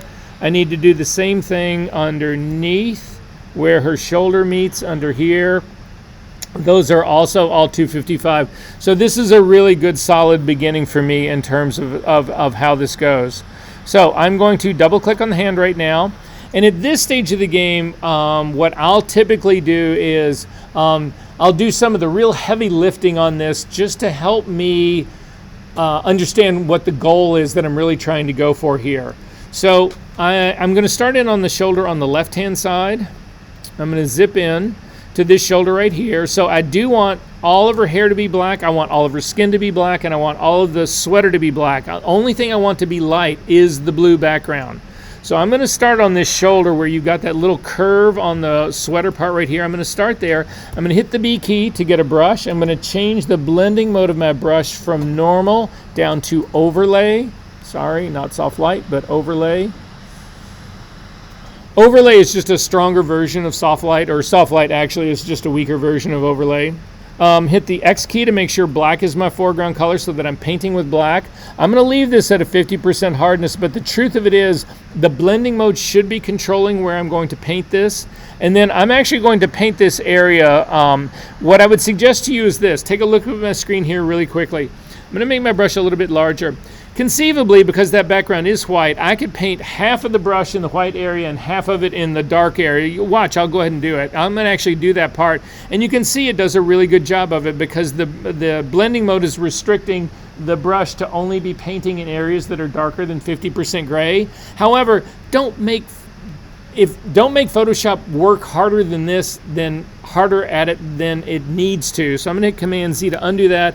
Instead, I'm going to go to a little bit smaller brush, and I'm going to go ahead and do a little bit of overlap over that line, but not anywhere near half of it. So I'm just going to do this to actually go ahead and darken that line down. And that part's actually pretty good right now. I'm going to hit it down just a little bit more on this area right here. I'm going to take a look at the fingers. The fingers are all fine in here, so I'm going to then go back to a normal brush. I'm going to change it to a completely hard brush so that I don't worry about overspraying on anything. And I'm simply going to get the fingers so that I've got all of that part brought in. I'm going to look up around the rest of her. There's a couple of highlights that are on the other side of her image. Everything on the top right, I think for the most part, there's actually a couple of things on the top right. There's some little highlights that are in her hair that you want to go ahead and make sure you get all out. So it's all this junk that's on the top right-hand side. It's also going to be in the top of her head. Then when I get to the other side over here, some of what's showing over here is highlights of her hair. Some of it could actually be background showing through. So to find out, scroll all the way up to the very top and click on your background. So you can see right here, take a look at my screen, this area right here was actually not a highlight on her hair. That's a little bit of blue background. So is this area right down in here. So is this area up in here. You want to make sure that, and so is this whole area down in here. You want to make sure that you do not paint those in. Instead, that you let those show through, because that's what makes your mask believable. So I'm going to go back down to my mask right now, my blue knockout. Again, click on it, and I know now that this actually needs to stay blue. This, however, does not. That does not. All of this other part in here does. And then these two things that are up in here, that's actually all needs to go to black. So then I'm going to back out here for just a little bit. And again, I'll do things like this. I'll make a really big brush that's in completely black, and I'm just going to paint all the way across the bottom part of this image. Again, this just helps me remember what is my goal in here. I'm also going to run a strip right down the middle of her face. So, you know, what's the goal in here? Oh, clearly it's to make this whole thing black and leave that background white. That's what I'm going to do in here. Sounds good. All right, I'm going to zoom into the hand that's actually touching her cheek. I'm going to go to a smaller brush. I'm going to go back to an overlay brush. I'm going to keep this brush at 100% hardness and make it even smaller. I'm just using my bracket keys just to the right of the P key to make things larger or smaller. And then I'm going to start at the top. You don't need to worry about the thumbnail up here because it's completely surrounded by black.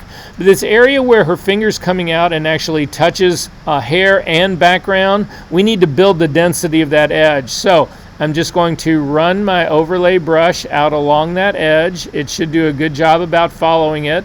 I'm going to bring it all the way down. Don't worry about this shoulder, her top right shoulder. Don't worry about that. Now you can see that in some cases it actually got the entire edge to go completely black, but I want a little more breathing room in here, so I'm just going to do that stroke again a second time on here, and you can see it'll build up more density for me so that I've got an easier target to actually get to. The hair that's on the other side, where her cheek is actually touching, you can see blue background in the back. I'm going to run across that part as well to go ahead and get the rest of that part out. That's all looking good to me. The next thing that I'm worried about here is the fingernail. I can get the pad of her thumb, so I'm going to zoom into this so you can see. The pad of her thumb, I can do this with an overlay brush, but I can't get that sharp little fingernail edge. So the little bit of fingernail that's shooting out, I can't get that with a brush. So I'm going to hit the P key to get a pen tool, and I'm simply going to outline that little small part that's on the outside, and then come back and complete my path.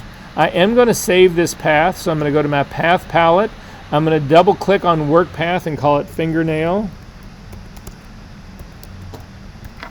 And say OK to that. I'm going to command click to load that as a selection. I'm going to then feather this selection just a little bit. So go up to the select menu, come down to modify, down to feather, and I'm going to put in a 0.3 pixels, so a third of a pixel, very little. And I'm going to go ahead and say OK to that. Yes, I'll do it again. Hang on. So, have you got your path? Okay. Command click to load that as a selection.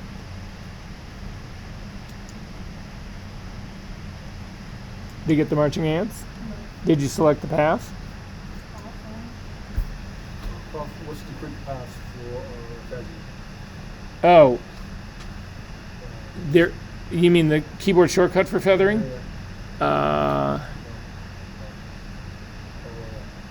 It is Shift Function 6. Did it work? Okay, so go to you need to be on your path palette. Here, hover over the thumbnail, hold down your command key, click.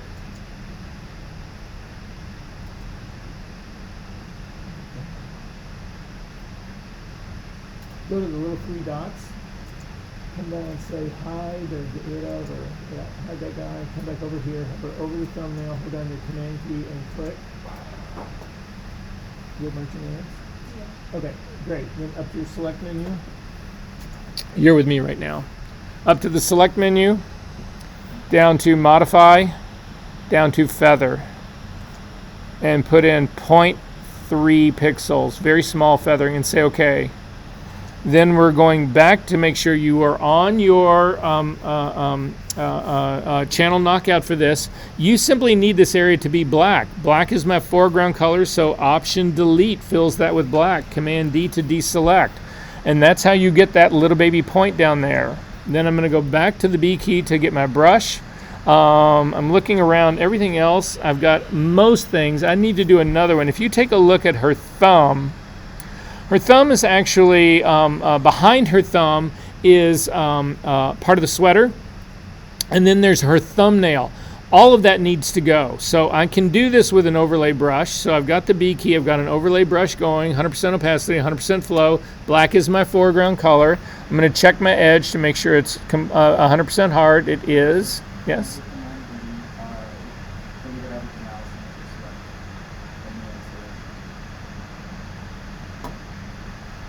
Command Delete would be filling it with background color, which would be white. Hit Command Z to undo it. Do you still have the selection going? So again, black is your foreground color, so it's Option Delete is the foreground color. Got it. Okay, so this will still, yeah. Painting it is fine because you've got a selection going. Painting it's fine. If I want to undo it, let's say I'm going to stop at too much time. Command Z. But I did it so far back. I can go back in my history. Go to history and then find where you need to go back in history to actually get it. Okay, I've got enough of the sweater that's in the background that I think I can paint all of this in. So again, I'm just using my overlay brush a couple of times because again, all I want is to still show up is the blue background that's there. The hair is doing exactly what I needed to do. So now I just need to paint in between the lines. So go back to a normal blending mode for your brush. Again, make sure your brush is still completely hard so you don't need to worry about painting outside of the lines.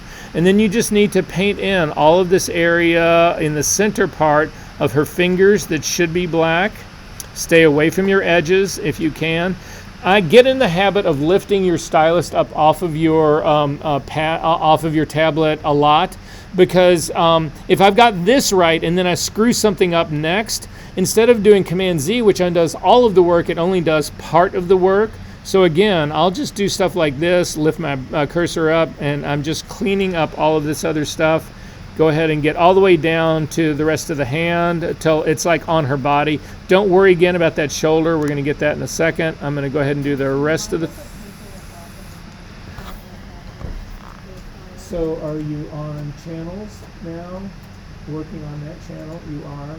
You've got a selection going, so you now need to hit Command D, so you don't have a selection, and now you can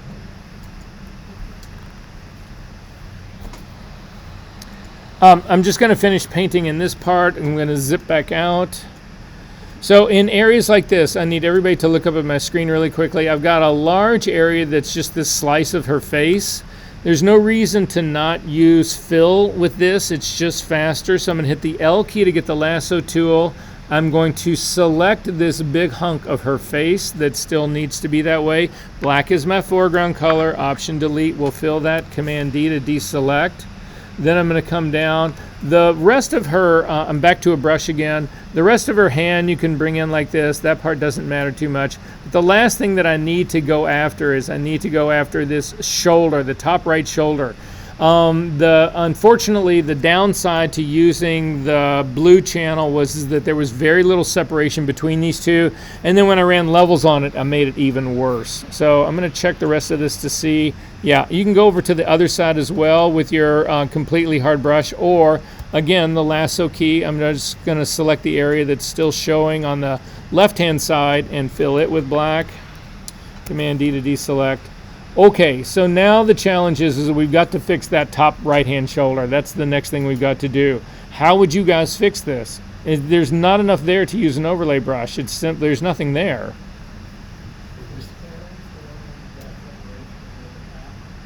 Perfect. That's exactly what I would do. I'm going to go back looking for this shoulder. So I'm going to go back up to my red channel. In the red channel, I've got pretty good separation between the shoulder and the background. I'm going to go to my green channel now. And that's way worse. Again, the tone of the background and the tone of the sweater are much closer to one another. Remember, I'm looking for contrast here.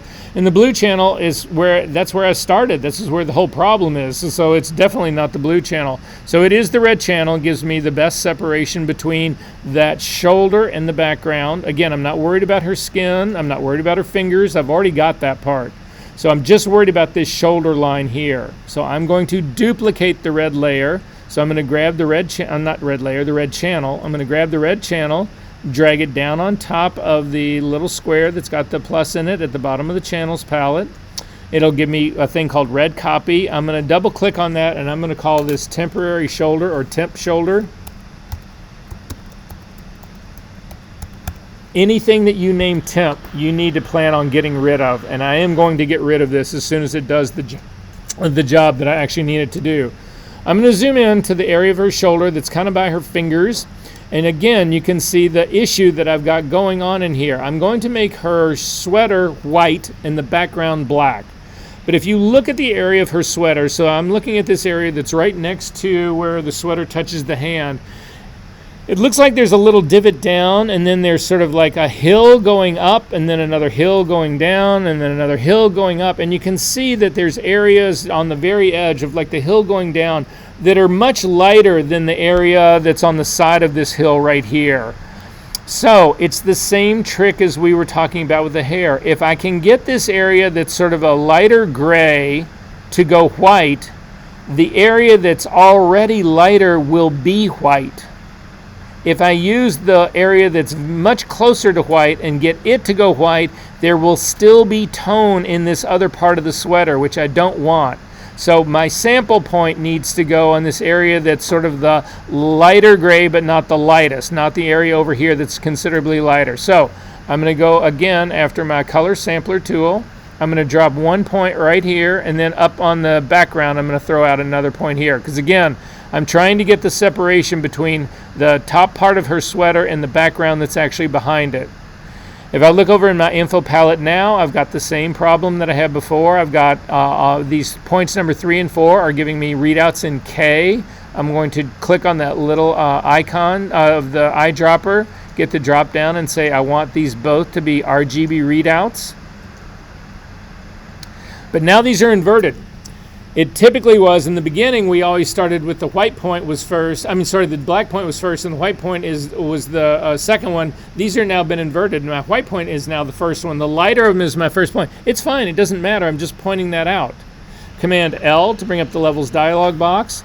Now to get the sweater to go white, I'm going to start with my white point right here, and I'm going to start to drag it towards the middle. I'm looking at my number 3 point right here at the after values. This is the lighter of the point. Number 4 point is the darker one. So I'm going to drag this back till I get close to 255 and stop. Go to my arrow keys and tap in. Then for my black point, which is the background point number 4 here, I'm going to click the black point and start to drag it towards the middle. And again, I'm just looking at the after readout. I got to 0, so I'm going to back off a little bit. Yeah. I'm sorry, you did what?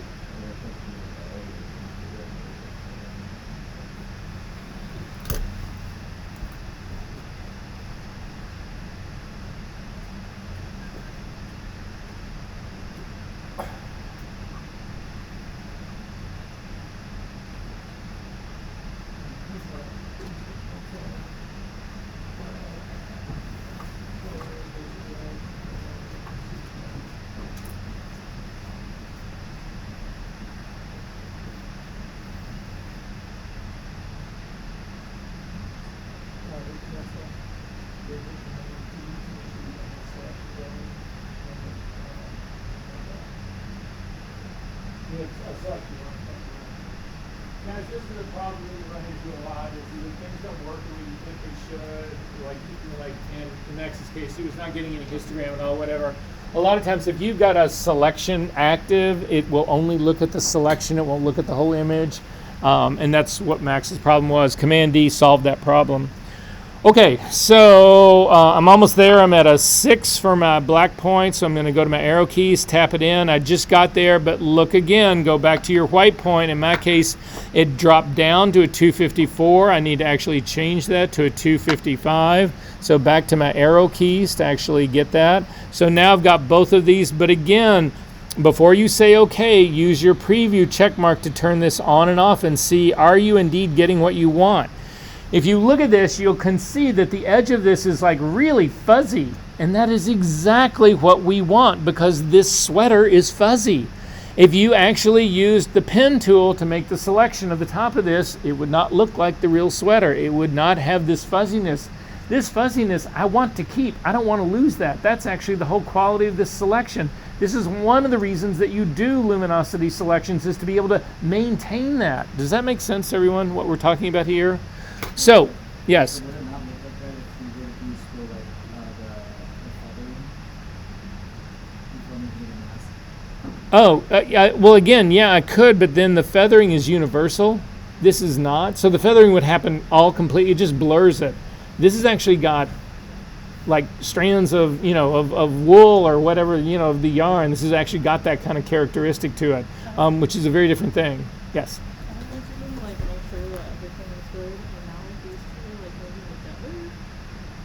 Oh, because you've got them connected to your center point right here. Pull the white point all the way up.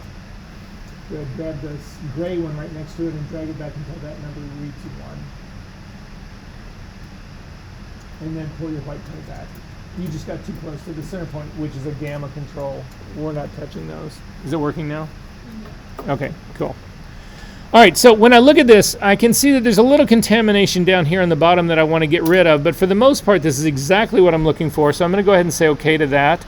I'm going to hit the B key to get a brush. I'm going to change its blending mode to overlay. Make sure it's a completely hard brush. 100% flow, 100%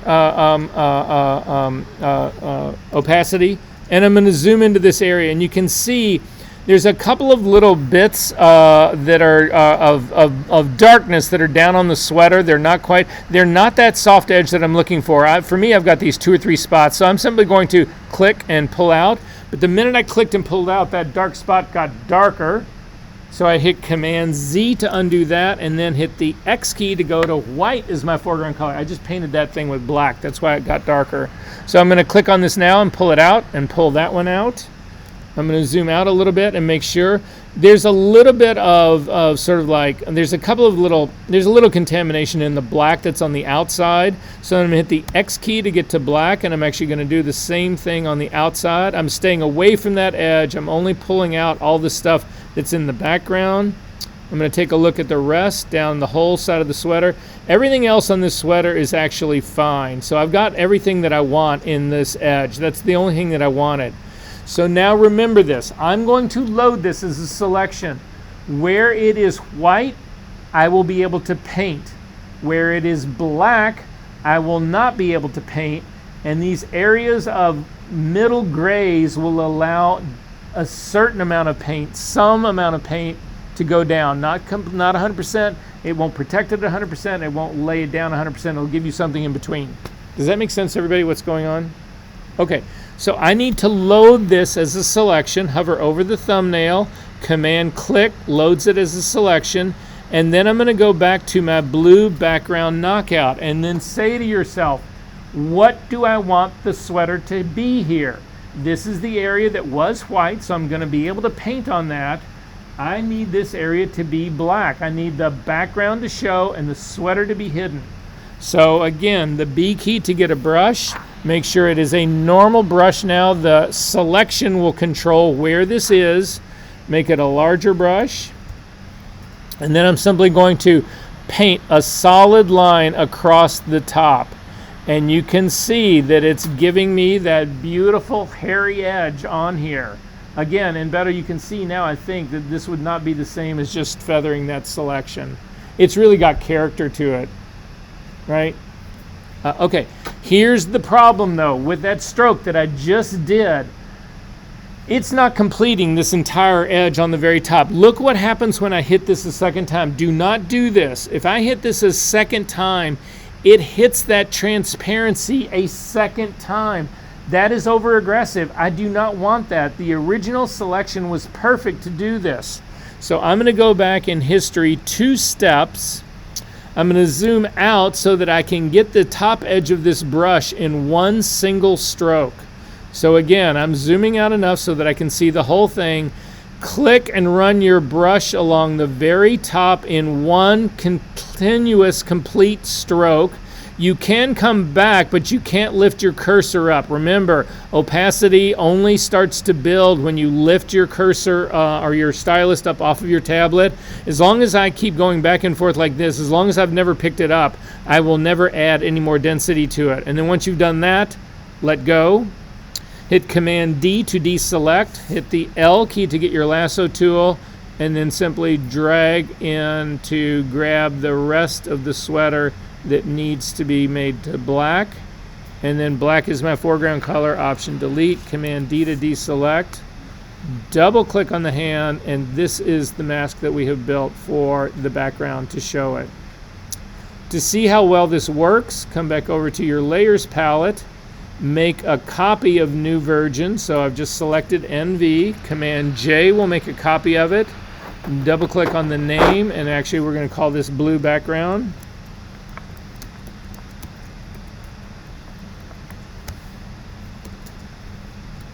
Go over to your channels palette. Temp shoulder has done its work. Throw it away by dragging it to the trash at the bottom of the channels palette. Hover over the blue background knockout that we made. Hover over the thumbnail, hold down your Command key, click to load it as a selection, and then come back up over to your layers palette and simply add it as a layer mask by clicking on the layer mask icon at the bottom of the levels tablet part.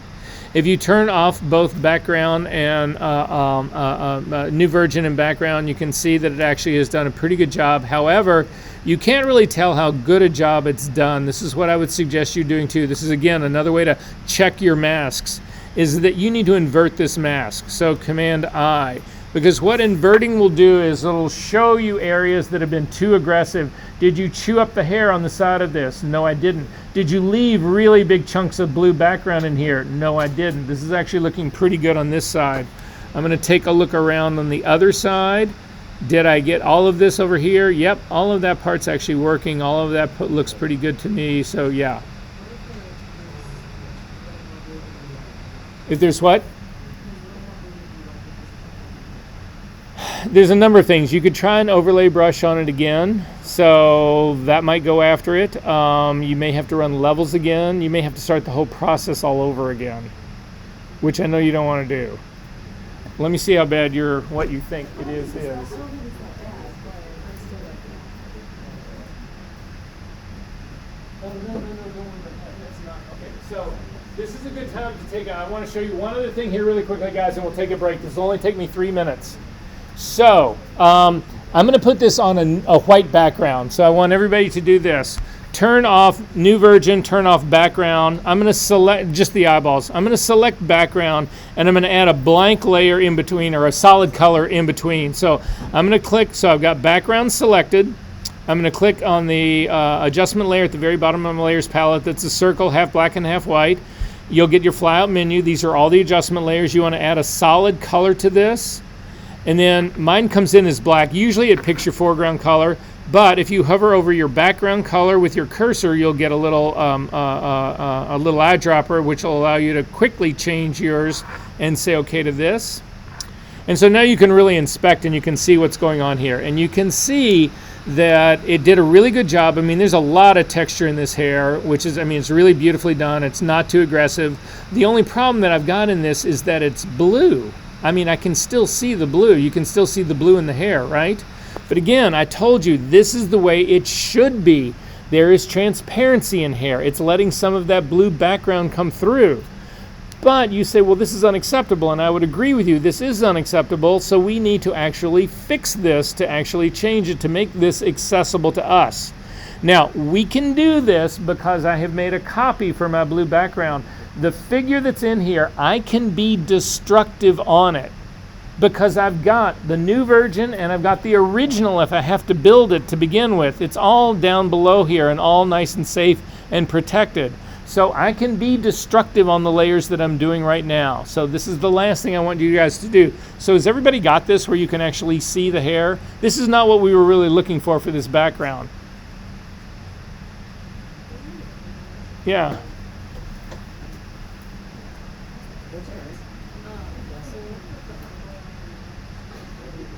You're fine right here. So what I wanted you to do is just click on the mask and invert it.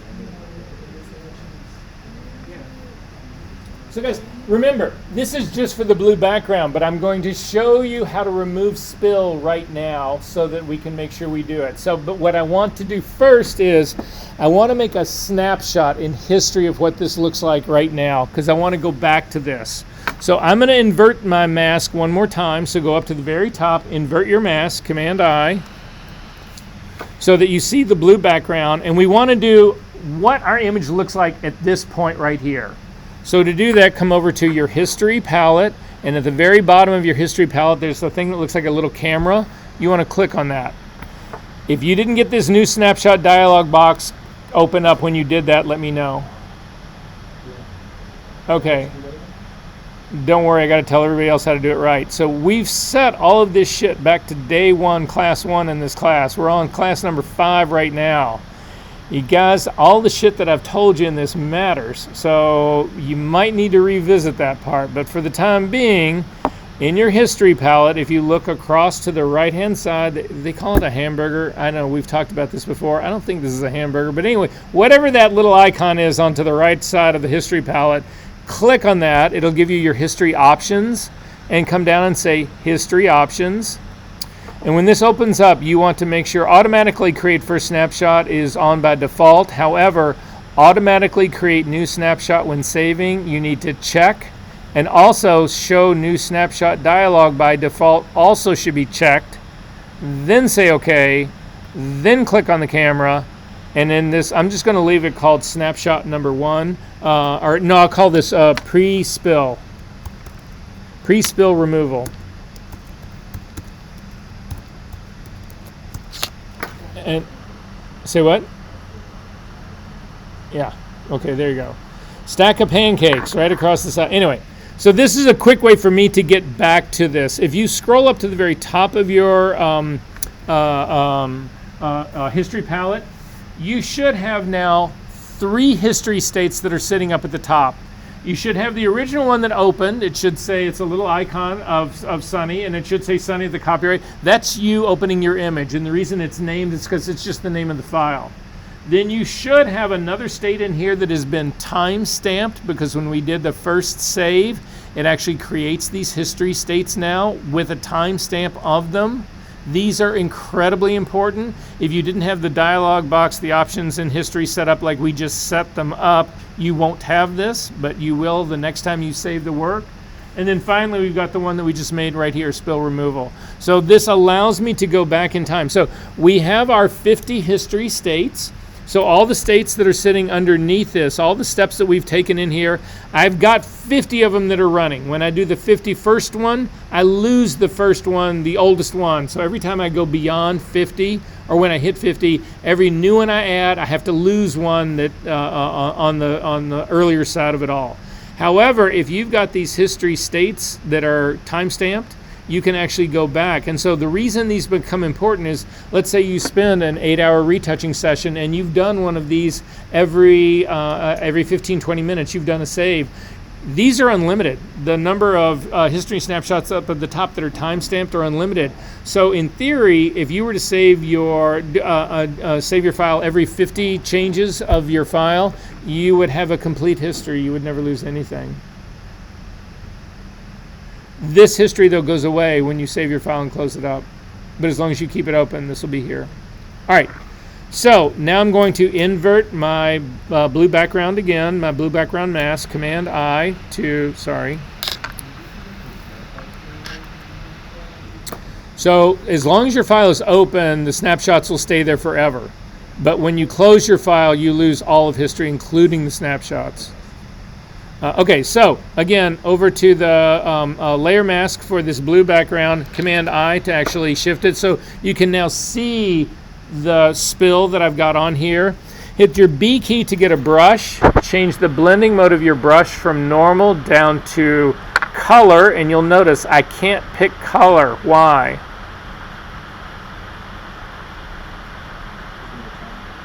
No, because I'm on a layer mask. You can have no color in a mask. I want to be working on the pixel content anyway, not the mask. So you want to make sure that you selected the pixel part of this layer, then hit the B key, then go to your blending modes and come down and you can pick color. So what this will do now is it will paint using color. It will replace the color, but it will preserve the luminosity. What does that really mean? Hover over the hair, hold down your Option key, and you will temporarily get a color picker. Click on it, and it'll actually make your foreground color whatever that color of hair was. And then I want you to come over her eyeball, and I want you to just start painting. And what you can see is it preserves the luminosity of my image. I've got the eye, I've got the eyelashes, I've got all the pores of her skin, I've got all of that. The only thing that I'm changing now, because I've changed this blending mode, the only thing I'm changing is the color, and I'm changing it to this color of gray, which was her hair. Does this make sense to everybody what's going on? All right, I'm gonna hit Command Z to undo that. I just wanted to show you that's what was going on. I'm gonna make my brush completely soft. We're almost done, guys.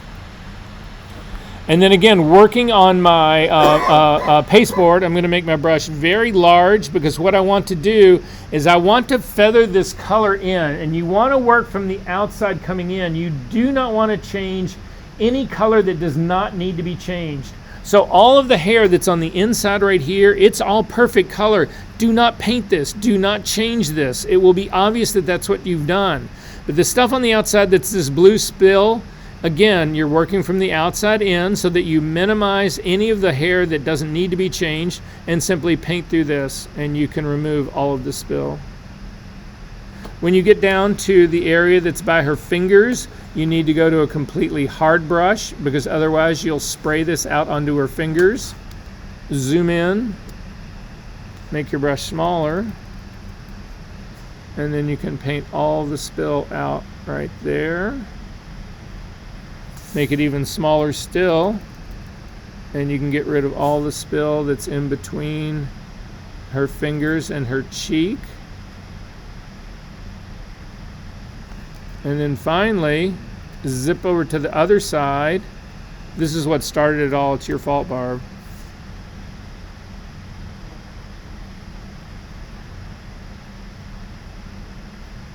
First time I ever showed this to one of my classes, I actually had a student burst into tears. I mean, crying, because they had tried to do this work for years and had never been able to get rid of the spill, so it was always obvious. But take a look at this now. Double click the hand. That is a flawless knockout. Questions about this?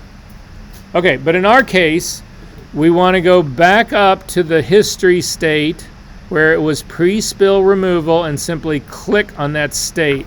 It gets rid of all of that spill removal work we did, because again, this was all about doing it on the, I was just showing you how to remove spill. This is about showing the blue background. It has nothing to do with spill. And then save your work. Just hit the save button if you've already saved it once, and then take a look at the very top of your history palette, and you will see now you should have a history state that's 30750, and that's because it's timestamped for when it is right now. Okay, so I've got 308. Let's make it a hard 10, guys. Be back at 318, and we will keep on with this.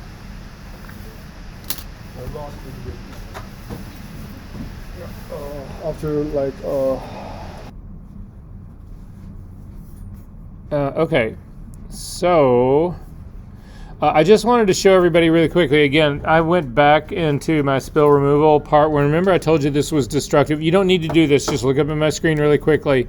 So you can see in here when I did this, here I'm going to actually go back and do it one last time. So again, I've got spill in the hair. I'm working not on the layer mask, but on the pixel content. The B key to get a brush, make sure the color blending mode is of my brush is set to color. It is a very soft brush. 100% opacity, 100% flow. I'm going to come in from the outside, so make it a little bit bigger. And again, it gets rid of all the spill. Does a really good job of that. My suggestion when you're doing this is to, even though her hair is pretty much all one color, is again to hold down your option key and resample to get slightly different color hair. You don't want your spill removal to be only one perfect color. So anyway, this is now removed the spill, but remember I told you that this is a destructive move. Look what happens when I turn off the layer mask. This is what we've done. This is how we got rid of the spill, is that we've made the entire thing the color of her hair. Because again, there's still transparency coming through that hair. It's still letting that background come through. So I'm changing the background now to be the same color as her hair, and that's what's coming through. So the mask controls what we see, but the pixel content of the image is what the mask actually reveals. So we're simply changing the color spill of that. Now, if I were to change this background to say like a yellow background or a red background, I might actually, instead of removing the spill and making her hair look black like it is right now, I may actually reintroduce the color spill of the background, or I may mix them up. That's where flow and opacity come in. They'll allow you to do, well, I don't really want her hair to be like shocking red, but I want it to have a little, well here, let's just look at it really quickly. I'm gonna go back till I inverted that. I'm gonna change my foreground color to a solid red and say okay to that. And now again, you can see the blue even worse. So what I could do up in here, again, in my layer mask part right here, is I'm going to sample the red color and then work this. And you can see it ends up being too strong. It looks like her hair is like nuked out, right? So I'm going to Command Z to undo that. I'm going to drop my flow way down so that I can scrub this in slowly. So around a 2 or 3%, and then I can start to work it in like this. And you can see it actually ends up being much more believable, because I've got some red content in here now. So again, this is actually matches the red background considerably more.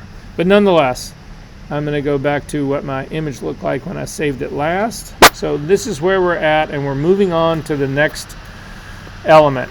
So again, I've got the blue background, which I think was the most challenging part, or I'm deluded in thinking that. We're going to go after the sweater now.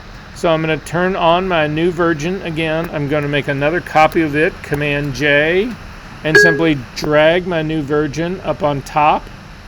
If you start this one again, it'll work. You may have to go back in and do a little more work in the blue background, but you might as well take advantage of getting the sweater. Okay. Just made a new layer, another copy of new version, and drug it up on the very top of my layer stack. And I'm going to double click on the name and call it sweater. And say okay. All right. So we're going to employ a different method to go after the sweater. The problem in actually doing the sweater the same way we just did the blue background. Let me make sure I got this video going. Sorry. Been that kind of day. Been that kind of week.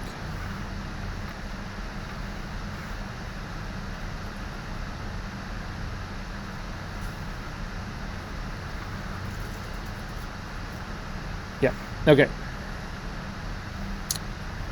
The problem in doing the sweater, if we go after it the same way we actually just did the version of it before, if you actually take a look at your channels, so we'll go through the channels again. I'm going to look at my red channel right here, and you can see the problem I'm running into this is that there's no separation at all, especially down here in the cuffs of the sweater, between the sweater and her skin tone. There's no separation here at all, so the red channel is not going to work for me here. If I go to my green channel, it's no better. It's the same thing. There's just, these are incredibly close in tone. Again, you can hover over and look, get your info readout. I'm getting a 235 on the sweater right here, and I go to her hand and I'm getting a 190. It's just too close. I can't get that separation. If I go to the blue channel, it's no different. It's the same thing. I'm running into the very same problem here. I don't have enough separation in doing that, so I'm not getting it tonally. However, I don't want to just use the quick selection tool, although it's pretty good at finding an edge. What I really want to do is I want to leverage having something that will not only do the color but do the tone, do both of them. So when I'm splitting this out and just using a channel, I'm trying to do it based on color. When I'm actually using the quick selection tool, I'm doing it based on tone to look for an edge. I want some tool in here that combines both of those together, and that is the select and mask workspace. So that's what I'm going to use to actually do the knockout of this. So I'm not going to do the channels at all. I'm going to scroll up to the top of my channels palette, select the RGB channel to go back. I've got my sweater one is sitting right here. I'm going to go into the select and mask workspace. So up to the select menu, down to select and mask. I'm going to look at my view menu right here and change this to be onion skin. I've got a 50% transparency on here, and that part's right. But the problem that I've got right, say what? Just the view menu. So the drop-down view at the very top, onion skin. But I'm not seeing the onion skin here at all. And the reason I'm not seeing this at all is that it's showing me all the layers that are underneath it. So remember, what the onion skin does is that it'll actually show you previews of both the background and the foreground, or your subject and your background. But my subject and my background are identical right now, so it's not showing me any difference. So I'm going to hit cancel out of here, and I'm going to turn off the other two versions of it. So now all I've got is the sweater layer and a white one that's underneath it. And then I'm going to go back into select and mask. So up to the select menu, down to select and mask. And now you can see I get that ghosted out part. So I can sort of see that. I've got my transparency at 50. If I crank my transparency all the way up to 100, we get the white background. If I go all the way down to 0, we get just the figure. But if I go into 50, I get a combination of the both of them, which allows me to see what is and what is not being selected. So then I'm going to go my very top tool on the top left-hand part. That is the quick selection tool. Remember, you want this tool to find an edge, but you don't want it to touch an edge you want it to find. So I want it to find the sweater. So I'm going to run it down along the sweater, but I'm going to stay away from where the edge where it touches her neck, the edge where it touches her hand, the edge where it touches her other hand, the edge where it touches the background. I'm going to let the tool do that work. So I'm simply going to start on the pretty much in the middle on the left-hand side. I'm going to click and start to drag down, and you can see areas that become really bright or areas that have now been selected. I'm going to come up near the cuff but not touch the cuff. I'm going to come around more to get the other cuff, and then finally come up to get the other shoulder, all the way down to make sure that you get the bottom arm. All of that stuff we need to make sure that we get in here. Now, I think I've got most of it. To check, because a lot of people miss the fact that the lower, that her arm on the right-hand side, a lot of people miss the fact that that was never selected because it was started out as white and it's a white sweater, so people miss that part. Are you in the Select and Mask workspace? First off, this thing has got to go on top of what you just were working on, right? And then turn that off because you don't want any of this on. Then with nothing else on, and you go up to the select menu, down to select and mask. It's exactly what you want. Select the very top tool on the right-hand side, left-hand side, and make your brush bigger. And then you're only selecting the sweater. Stay away from all the edges. Well, you're all right. No. I'm way happier that you're stopping me to allow you to catch up because that's what this is all about, right? Right? Okay. To check to make sure that this is what you think it is, go up to your view menu, click on the drop-down menu, and come down to black and white, and you'll see what your mask looks like. And you can see, okay, I got the edges down here. I got all of this part. I got the whole lower part of the sweater. This is actually looking pretty good. I'm going to go back to the onion skin up at the very top. What we've missed is this little part of it that's right by her neck. So this small little area, so I'm going to make my brush considerably smaller. Again, you don't want it to touch those edges. And then I'm going to paint inside that edge and come down along this. Not yet, because it hasn't been selected, so there's nothing to refine yet. Right now it looks like there's going to be this black part that we're going to refine, but we'll get to that in a second. I'm going to go over to the other side there. There's that other little bit of sweater that's right above her thumb by her, by big old smiley teeth. There's a little bit showing in the background right there. We need to do the same thing as select the sweater. Now when I do this, this is just a world of hurt. It's grabbing part of her thumb. It's not really doing the selection that I want. And if I look on the other side, the way it's selected that area by her neck, it didn't do that either. These are not good selections. So I'm gonna have to do those in a different way. So I'm gonna hold down Command Option Z to go back to undo the one by her face, and do Command Option Z to get rid of the part that's right by her neck. I'm not going to try to get those here in the Select and Mask workspace. I'm actually going to go after those in a different way. Now, if we take a look at the edge that runs along the part of her sweater where it's touching her neck right here, I know that that's a whole little scalloped edge. I want to see if we can make this better. So I'm going to try the Refine Edge tool on this. It's the second tool down on the top left-hand side. The Quick Selection tool is the first one. The second one is the Refine Edge tool. Stay away. Do not put this tool down on anything where you don't want it to do the work. So I'm going to make it relatively small brush, and I'm simply going to paint and drag down along this entire edge. When I get to the shadow part, I'm going to stop and I'm going to let go. I'm going to do Command Z back and forth to see if I like what I did better, and I do. I think that that's actually an improvement on that. So I'm going to go ahead and keep that part. I'm going to see what the brush looks like if I bring it down onto the shadow part as well and let go. Command Z to go back and forth. You can also go back to the black and white version of this. So in my view menu, drop down to the black and white. Do I like what it's actually done in here? This is what it did. It brought in this detail in here. If I go back in time, so again, Command Option Z and go back, you can see what it undoes. And to be honest with you, I think that it was doing more damage than good. I've still got this sort of scallop part on this.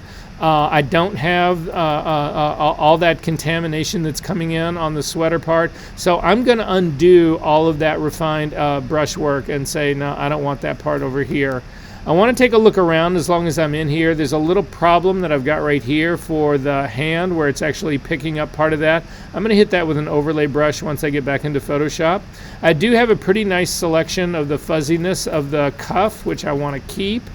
I have a small problem along the edge of this. Again, I think an overlay brush inside of Photoshop will do a much better job of refining this edge than anything else I got going on in here. So I'm going to say this actually looks pretty good, because it does look actually pretty good. So I'm going to go back to the onion skin. Not that this matters. You don't have to do anything. But down in your output at the very bottom, make sure that you're doing this output to a layer mask. And go ahead and say OK to that. So right off the bat, I need to make changes in here. There's things that I actually need to fix in here. So remember I was talking about that edge. So if we take a look at the edge right here, I'm working on my layer mask right here. If you hold down your Option key and click on the layer mask, you can see what it looks like and what might need to be done on here. So I'm actually going to work on this layer mask, but I want to work on it and actually see what it's doing to my image at the same time. So I'm going to keep the image on. The brackets are around my layer mask. I'm going to hit the B key to get a brush, make it a much smaller brush. In this case, I'm going to make it a medium hard brush. I'm going to change the blending mode to overlay.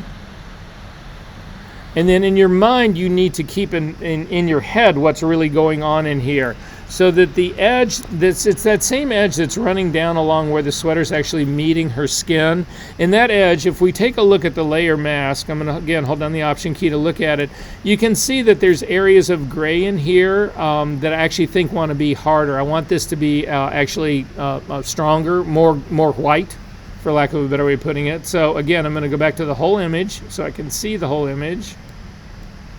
Working on the layer mask, brushes and overlay, 100% opacity. I'm going to crank my flow back up to 100%. Make sure white is your foreground color, and then simply paint along this line. And when I paint along the line, it actually brings in a lot of what I'm looking for, but it brings in too much. I've got the whole shadow now that's hitting on the side of her skin. I don't want that to be there. So I'm going to hit Command Z to undo that. And I'm going to drop the flow of my brush down to like 2 or 3%. 5%, 3% is fine. Now I'm going to scrub along this more. And what I'm doing is I'm slowly bringing that tone in. I don't have all of that black line in, but I do have more detail. I've got more scalloping in the sweater. Things are a little bit better for me there. Now the part of her hand where I've got contamination on it right here, I can go all the way back up to 100% flow on this. Yeah.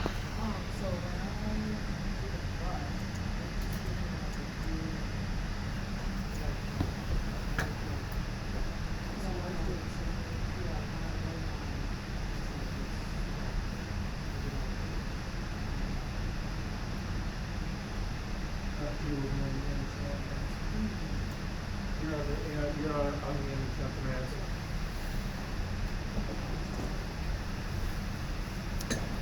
Okay, so for that small little area right here to clean this part up, again, on my mask, this area is black. Right now, white is my foreground color, so I need to hit the X key and then simply knock that small part out, as well as this part out right there.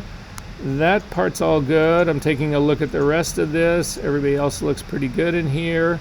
If you want to, you can go strictly to the layer mask itself to work directly on it without seeing the pixel content. Hold down your Option key and click on the mask, and now we can see there's like areas in here that could be cleaned up. Again, I've got an overlay brush on here. This area is white, so I'm going to hit the X key to I'm painting with white. Make my brush a little bit smaller and simply clean that little area up right there. I don't want to change the fuzziness of the cuffs here, so I'm not going to touch that area at all. I also don't want to touch the fuzziness of the upper shoulder. So all of that part is looking pretty good to me. Everything else looks fine to me. I'm still missing those two areas though, by her neck and and up by her face. So I'm going to turn on the image part again. I'm going to hold down the Shift key and click on the layer mask so that it temporarily hides it. And then I'm going to hit the P key to get the pen tool. And I'm going to start, and I'm going to grab this whole part of her, of the, that small, little bit of sweater that's on the outside. Yeah, so all I did was hold down the Shift key and click on the layer mask. So you can see everything now. So I've got this part right here. I'm going to do them both at the same time though. Before I actually load this and whatever, I'm going to go over to the other side and actually outline the small amount of sweater that's on this side. But you need to pay attention to this. The sweater that's on this side, she's actually got a thumbnail that's covering part of that sweater. You do not want to include the thumbnail inside your selection.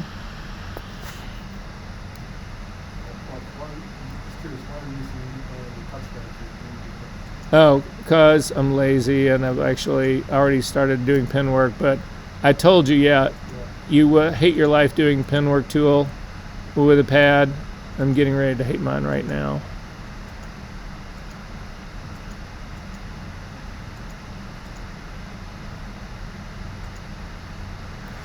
Go to your path palette, double click on this work path, and we're going to call it sweater pieces.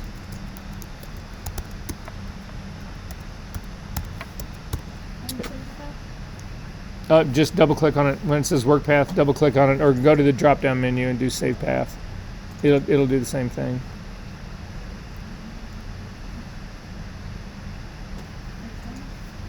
So go to your path palette.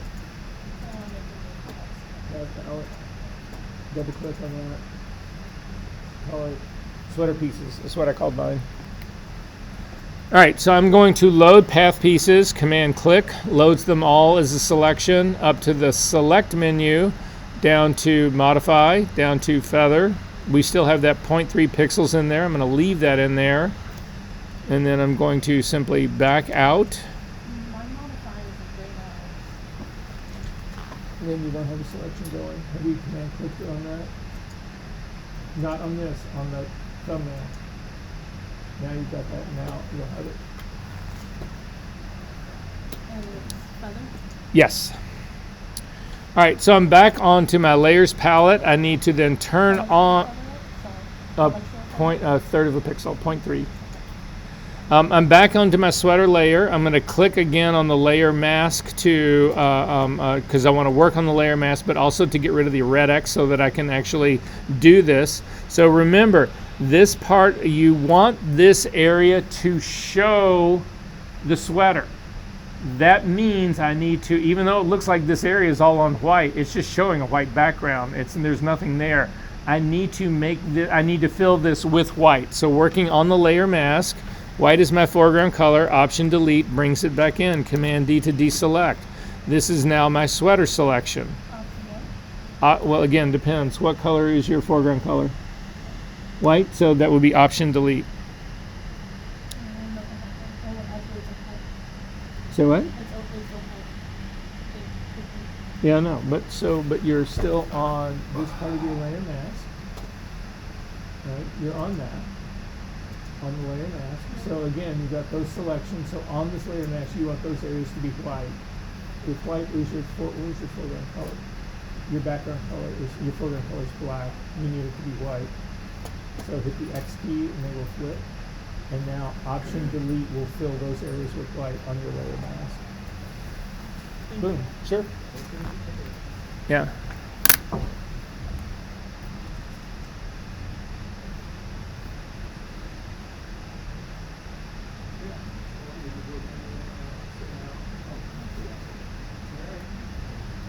So guys, remember, the keyboard, the two keys that are right next to your space bar, the command key, or if you're on Windows, the control key, and the option key right next to it.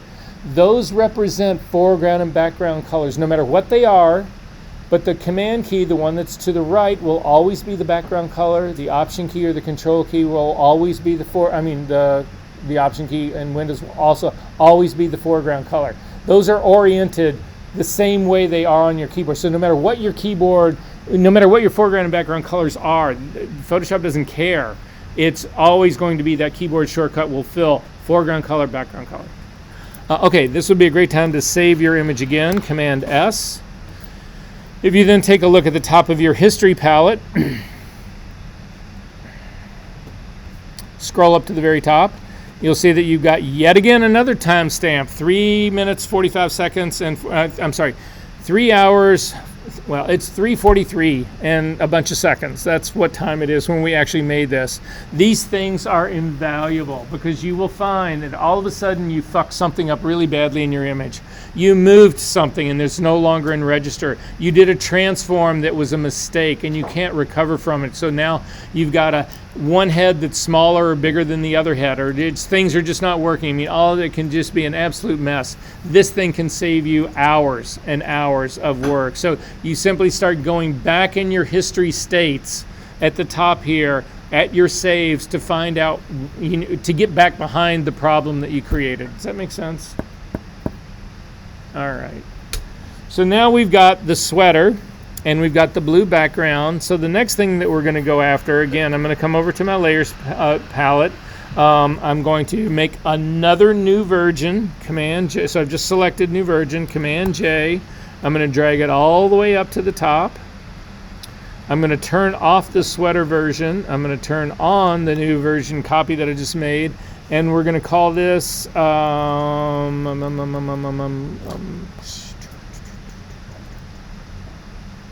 let's do skin. Okay, so the skin is actually going to be exactly the same way to go after it. I've got the very same problems for the skin that I had with the sweater. There's no way I can separate the skin from the sweater. That's just not going to work for me. So I'm not even going to try to do that part of it all. So I'm going to see what it looks like to do select and mask because I'm really worried about the edges of this hair, and we'll see how this part goes. So again, I've got a new copy layer on the very top. I've turned everybody else off, so except for the white layer at the bottom, so that when I actually do select and mask, I can see what's being selected.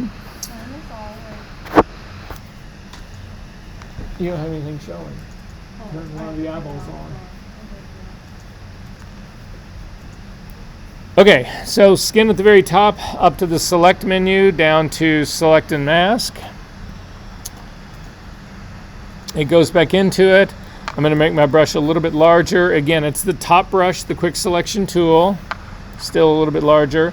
And I'm going to just start to select the skin. So I'm starting to work my way down. If you're not happy with what it's doing, don't get too upset about it. We will go back in and refine parts of it.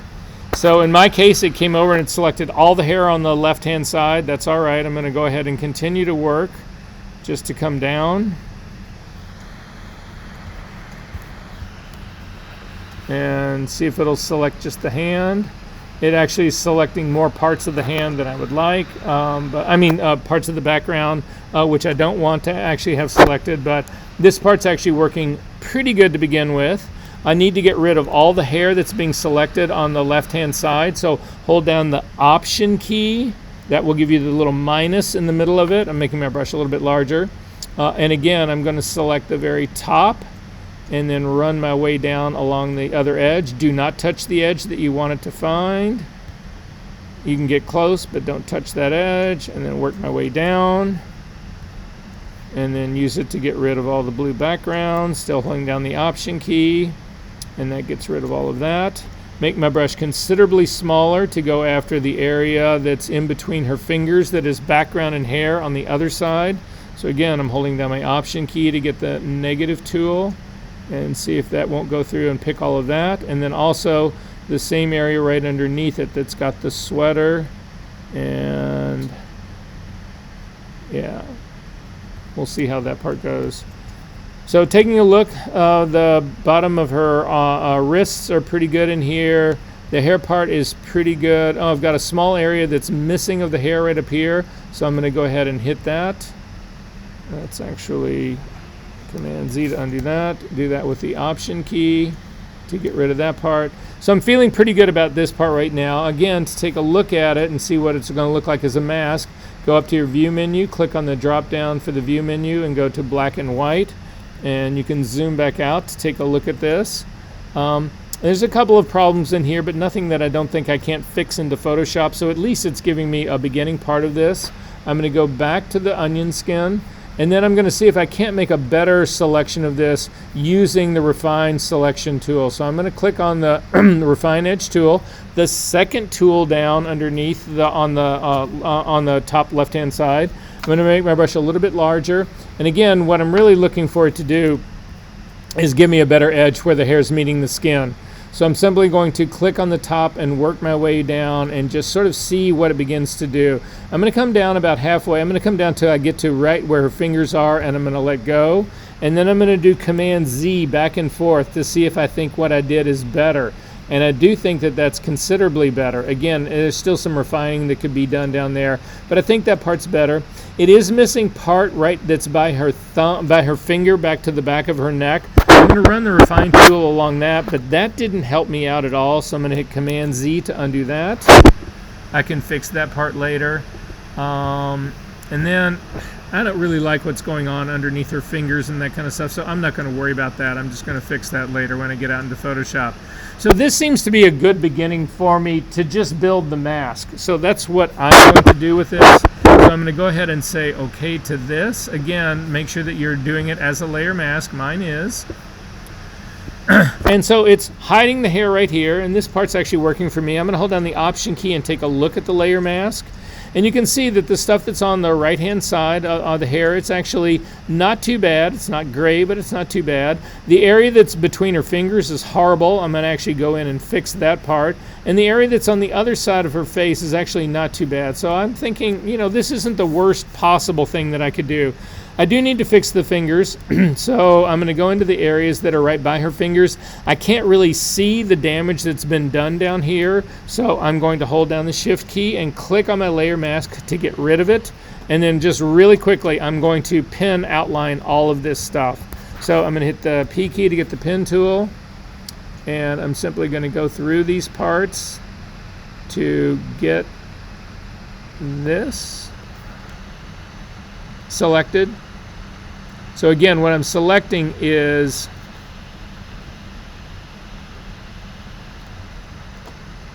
the space, not her fingers.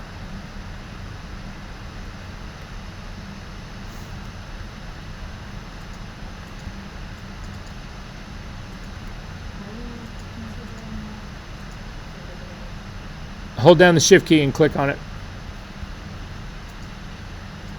And I'm going to do the entire area that is the sweater. It's the sweater that's by her big smile, but it's also the blue background that's there, which we didn't have in the sweater selection. So I can't use the sweater selection that we already made.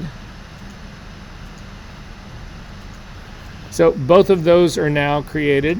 I'm going to go to my path palette, double click on work path and call it background pieces.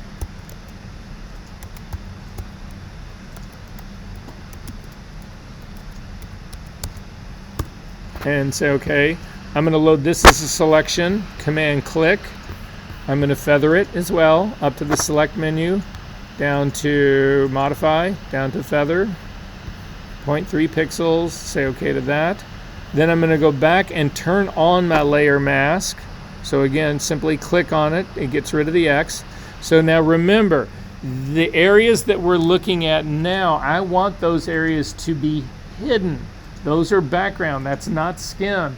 That means I need to fill these areas with black. So working on my layer mask, black is my background color now, so command delete will actually take care of that.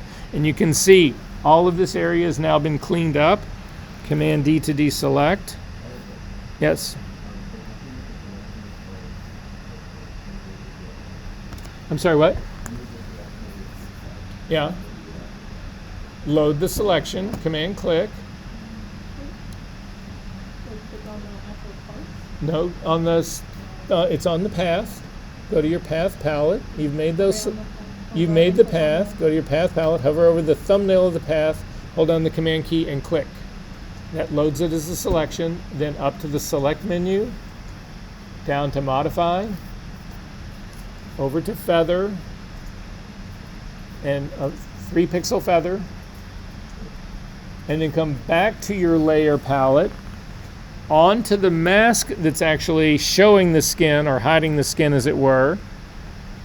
And then again, you want to hide those areas. So in your layer mask, you need to fill those things with black. However, I want also everybody to look at my screen right here. You can see that there's damage that was done actually here. I've got damage to the thumb. I've got some of the missing, there's other parts in here that are screwed up in here. So I need everybody to look at my screen here because you may not be the same way. I'm going to reload that background pieces. So I'm holding down the command key and I'm going to click on it to load this as a selection. But what this is now selecting is that if I want to paint on this, I can paint inside this area. So in my layer, in my mask right here, I'm going to show you just the mask itself. You can see that these areas right in here, I can paint. So I'm going to hold down the B key to get a brush. White is my foreground color. And you can see if I paint across this, or change this back to a normal brush. If I paint across this, it restricts it inside the area. Well, I've already made the inside of the area black the way I want it. Where I want to fix this is the fuck up that's sitting right here on the outside of this. So this area that's on the outside shouldn't be there. So I'm going to hit Command Z to undo that. So instead, I can't paint this area because the selection is restricting it just to the inside.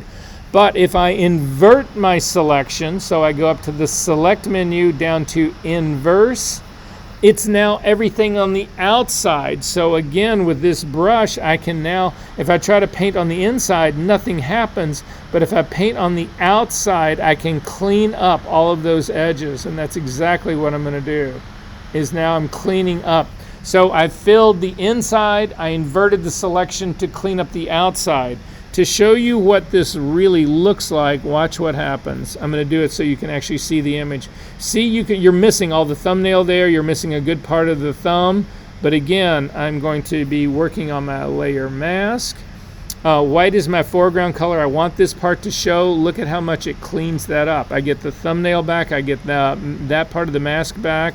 I get this part of the finger that's right up there. I get the other part of the shadow and the finger up there. All of this I get back, all using the same pen tool selection. So I'm going to zip back out. I'm going to come over here. The last thing I need to do is I need to fix this area of the hair part that's like right over here. I've got a selection going right now. I'm going to hit Command D to deselect that. I'm going to hold down my Shift key and click on the mask so I can see what this area looks like. And it's this whole area right in here actually all needs to be a part of this layer mask. So pen tool again, the P key. I'm going to start at her thumbnail. I'm going to come down underneath this all and then just work my way down to the rest of her neck and then simply come back around. I'm going to go into my path palette, double click on work path and call it neck and say OK.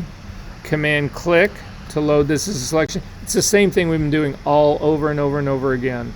I'm going to go back to my layer mask. I've got a full selection going, up to the select menu, down to modify, and down to feather, 3-pixel feather, just to soften these edges.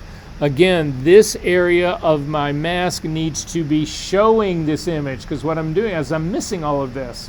It needs to be showing the image, so on the layer mask, this area needs to be white. So I'm going to fill this with white. White is my foreground color, Option Delete, Command D to deselect. This edge right here looks a little hard for me, so just to soften this up a little bit, working on your layer mask, you can actually come over to your blur tool, which is underneath the gradient tool. It's the one that looks like a little finger, and you can come out and say the blur tool. Then you can leave it at its default, so 50% strength, a normal. It is a brush. I'm going to make my brush a little bit smaller. And all I'm going to do is try to soften this corner up right here. I'm just sort of introducing a little bit of blur and all of that, just so it's not such a hard edge guy. I should have feathered it a little bit more than that 3-pixel, but I feel good about that. So I'm going to double click on the hand and take a look at it, and this actually seems pretty good to me. There's one mistake that's happening right over here on the edge. You can actually see it did not get the back of her sweater, and it didn't get the shoulder part here. It didn't get either one of those. I still have that back of the sweater path selected, or I've still got a path of it. So again, if I command click on sweater pieces, it loads that selection for me right now.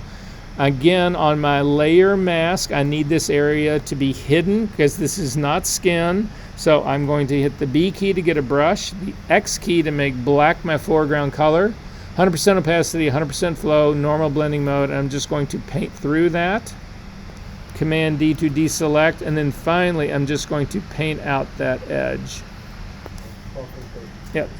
Why don't we just use the brush to clean out all unnecessary parts? To clean out what part? All the unnecessary parts. Like, no risk that things getting you don't need to filter all this stuff. Why don't we just use brush to brush it out? How on earth are you going to get this kind of selection with a brush? Look at this. That's still got the whole scallop edge of the sweater. Look at this. This is actually still making, it's not perfect, but it's making some sort of tonal selection based on the hair. Are you going to brush all of this? It'll look shitty. That's why you don't do it. Yes. This part right here, we're going to take a look at it and see what it does first. Okay. So this is the last part here of all of this. So now I'm going to save this work again, Command S to save the work. So now this is the hardest part for everybody to get their head around. There's only 4 elements to this image, right? There's the sweater, her skin, her hair, and the background. I've got 3 of the 4. I don't need to build the 4th one. I can build the 3, I can build the last one based on what's left of everything I have. So let's think about it. The only thing that's missing is the hair. So what I want is a mask where the hair is actually white and everything else is black. Is that correct? So let's build it. If you come over to your channel palette and just come down to the very bottom, we are going to click on add a new channel. So it's just the plus at the very bottom of the channels palette with the square with the plus in the middle. Click on it. It'll actually add a brand new thing called Alpha 1. That's because this is an alpha channel. You double click on it. We're going to name this and we're going to call it hair. knockout.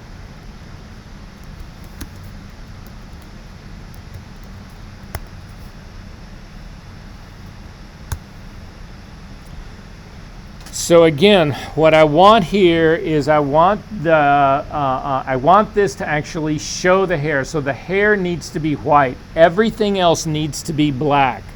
So I'm going to invert this hair knockout to make it white. Command I makes it white.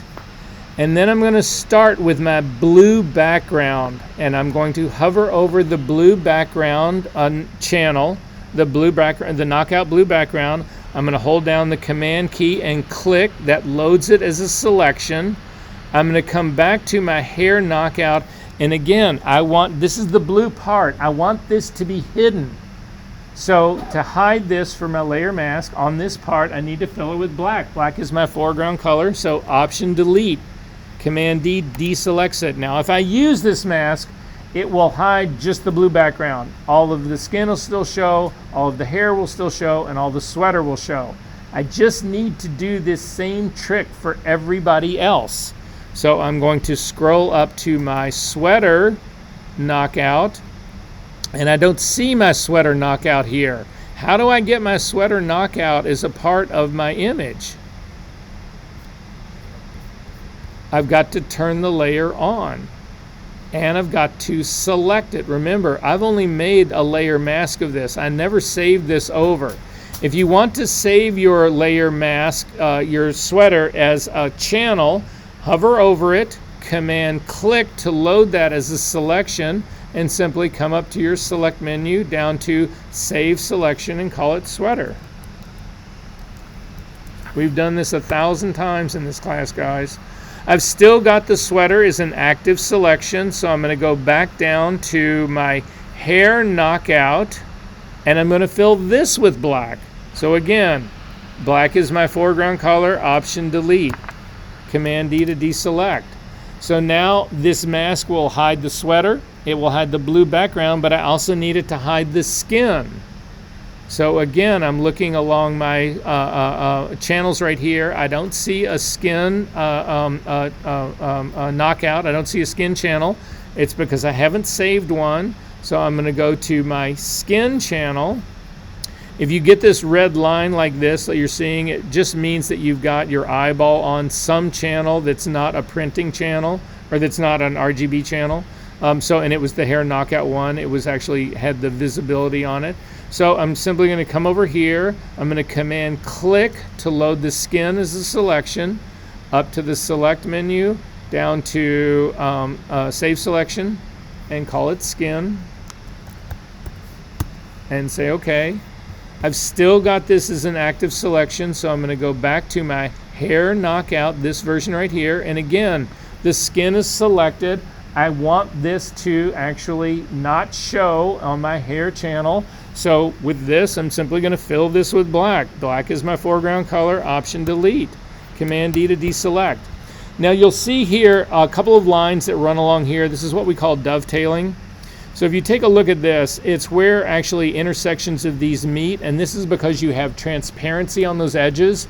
I will show you what the dovetailing and why this happens a little bit later on, but for the time being right now, we can just fix it with a brush. So the B key to get a brush, make sure it's a completely hard brush. Normal blending mode, 100% opacity, 100% flow, and simply paint these lines out. So Patrick, let me ask you, I know you wanted to paint this stuff. How on earth would you paint this hair line right here? Just paint everything besides the beard. It's impossible to paint the beard. It's impossible to paint the hair, right? Yeah, but it isn't to make a selection of it because we've got one. So anyway, I'm just getting rid of all of this part, all of these other lines that are in here. It's the lines where these two selections are actually have met. I don't have anything that's going on in here. I don't want to see any of that. There is hair that's going on in this background part right here, but there isn't this edge right here. So that whole part that's in the background actually is a part of it because that's all hair. And this is now my hair selection. So I'm going to make another copy of my new version. Command J, drag it all the way up to the very top. Double click on it and call it hair.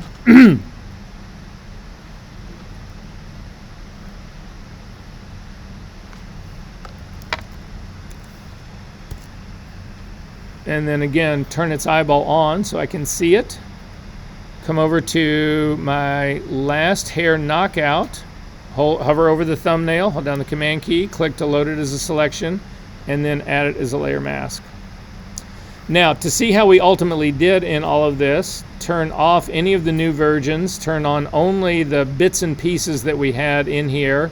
And so this is my composite of my selections.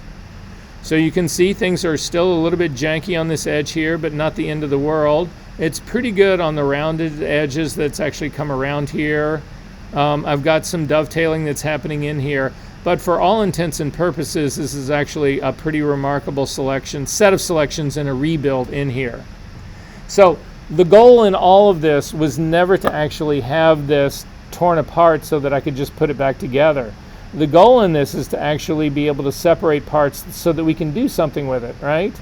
So I'm going to turn off all of these selections that we've made. I'm going to turn off that white background as well. I'm going to turn on my new version so that I've actually only got this. I'm going to put all of these pieces that I built into its own group. So I'm going to select the hair one. I'm selecting heroin. Wow, that you still my beating heart. No, never mind. I'm going to hold down the shift key and select the blue background at the bottom of that. So I've selected all of these 4 layers that are separating all of this. I'm going to go up to my flyout menu and come down and say new group from layers, and I'm just going to call this knockouts. And say okay to that. It just puts all that stuff into a knockout group, and I can turn it off, so I don't need to worry about it. Now all I've got is I'm going to get rid of this fill layer here. I don't need that guy as well. You can turn on the background layer, it doesn't matter, because everything we're going to be doing is going to be on this new version. Yeah.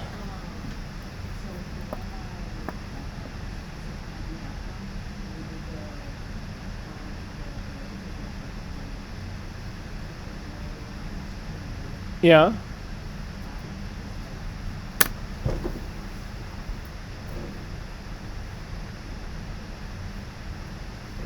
Oh yeah, so you're showing all of these parts. So particularly this is, so what's happening with garbage, you still got the layer that's got all the spill removal on it.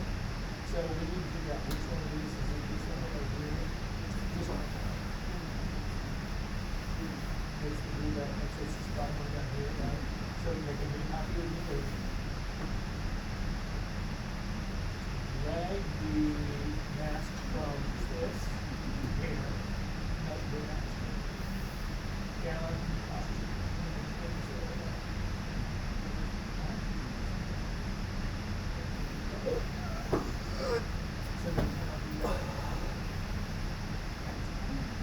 We just replaced the one where you remove the spill with the new one. That's all.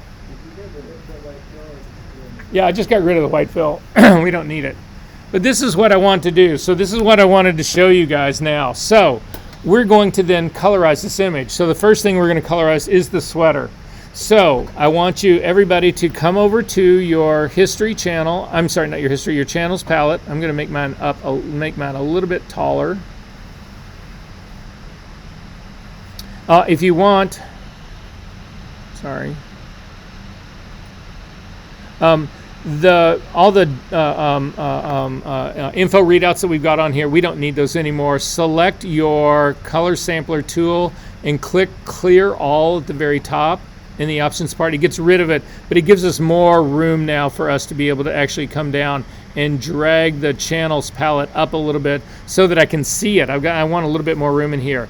I'm going to come over and I'm going to load the sweater as a selection. So again, don't pick the channel, just hover over the thumbnail, command click to load this as a selection, and then come over to your image, and I'm on new version. I'm on the very top of that. My knockouts are all above this, but they're all turned off.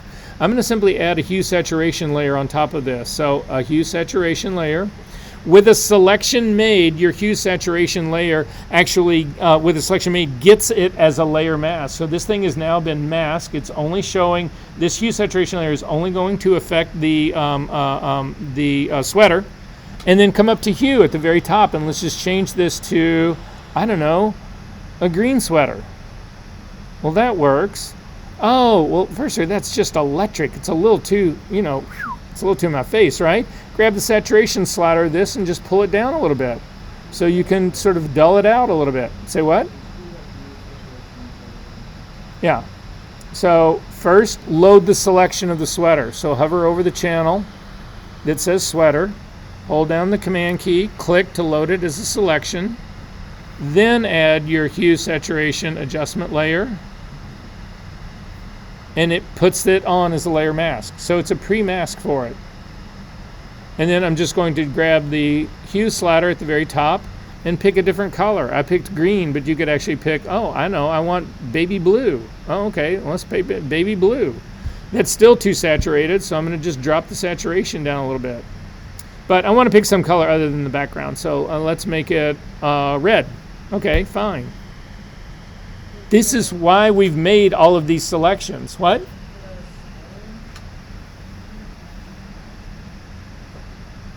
You don't have your sweater channel?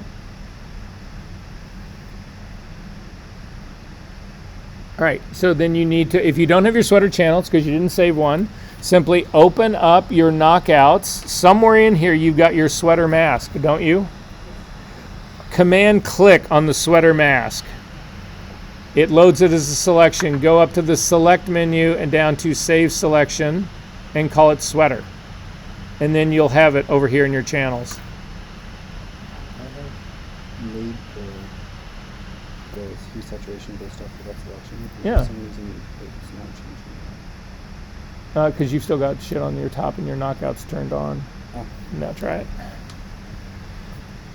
Okay, let's change the color of the background. All right, that's fine. I'm going to come over to my blue background knockout.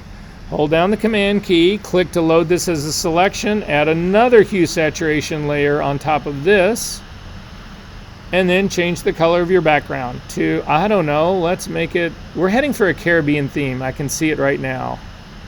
I'm just going for, I don't know, or a Christmas theme in the Caribbean. How's that? It's so fucking nice outside right now. I don't know what we are doing in this building. I know you guys paid big money to be here and they're paying me no money to be here, but somehow that works out and we're all here and it's beautiful outside right now. But at any rate, so I'm just trying to channel that part. Okay, finally we're going to do one last one. We're actually going to, we'll do two more. We are going to load the her hair. Shoot. Oh, sorry.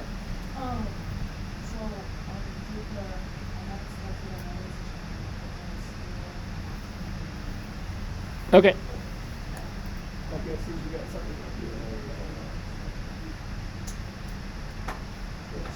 No, that's not, this is fine, this is all we need, you still get the knockouts turned on, and then also, so now turn on that eye, and then you got this, you still have to do it.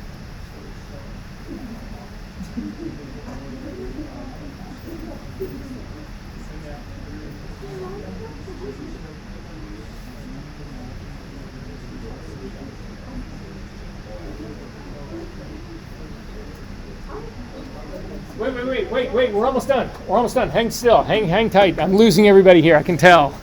You mentioned that. I know. I shouldn't have said that. Sorry. One final thing. No, couple of other things here. We're going to actually change the color of her hair now. So I'm going to cover over her the hair knockout. Hold down my command key. Click to load that as an option. I'm actually going to then add hue saturation to this one. Now in this case, it actually makes the mask for it. The problem I have is though, if you change the hue in this a lot, you don't really pick up anything because again, her hair is for the most part got no color in it at all. It's black. It's a tone, but if you click on this colorize button that actually sits underneath all of those, then you actually can change the color of her hair. And I'm actually going to go with the red that was actually the standard for this, but this doesn't mean that you can't change that. So you can actually drag the hue up and change her hair into any of these other colors. And so what I want you to do is come in here and take a look at this, and you can see how good a job this actually does here. I'm getting a little spill on her skin here that I might want to try to take out a little bit in there. But for the most part, this is actually pretty cleaned up. If I do want to clean that green off of her face right now, remember, if you hold down the option key and click on this mask, this is what's going on in here. This is what's causing it to allow that to actually happen in here. I'm going to go back so that you can watch this in real time. I'm going to hit the B key to get a brush. I'm going to make it a little bit larger. I'm going to actually feather the brush so it's really soft. I'm going to then drop my flow on this down till about 4 or 5%, somewhere in there. Again, flows tend to be really low. I'm going to change the blending mode of this to overlay. And then again, working on the layer mask. So make sure that you select the layer mask, and not the properties part, but the layer mask. Over here, I want to remove some of this from actually showing. So I want to paint with black on this area. So I'm just going to start scrubbing on this area with black, and it cleans all of that up. I'm going to do the same thing and run myself up in here just to sort of clean those edges off a little bit. So what I'm really doing, if you take a look at my layer mask, is I'm actually getting rid of these areas. I'm pulling it, I'm taking them more to black so that it doesn't show on that part. So even though it's not this perfect selection, look at this now. Pretty fucking good. And then again, I don't really like the green, so I'm going to actually continue to change her hair. I think the red part actually looked pretty good in the beginning, so I sort of like the way that looks. But this is why you do this work. Look at the quality of this. Zoom into this hair and look at this. That is fucking red hair that there is no way you can select this with a paintbrush, ever. It's flawless all the way around here.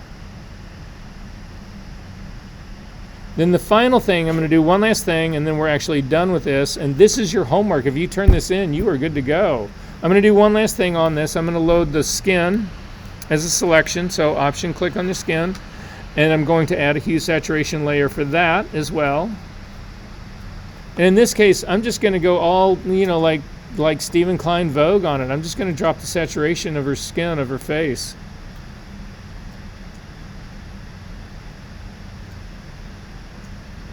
Boom. So this is where I started. And this is where I ended up. You show that to a retoucher and say, I'd charge $150 an hour. And they'll say, okay. Questions about this? Yes. I have a finger. I don't know how that happened. You have an extra finger? Yeah, I didn't want to bring it up earlier. Wow. There's people who pay money for that. You know that, right? I have no clue how it happened. Yeah, I'm dying to say this to you, right? It's just the tip of her finger, but I don't know how it got there. Okay, well we can find it eventually. So you just basically need to go through and turn every single layer on one at a time and see which one fills it. It's on the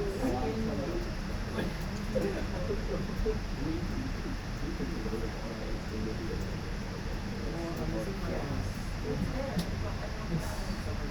Okay, it's that one.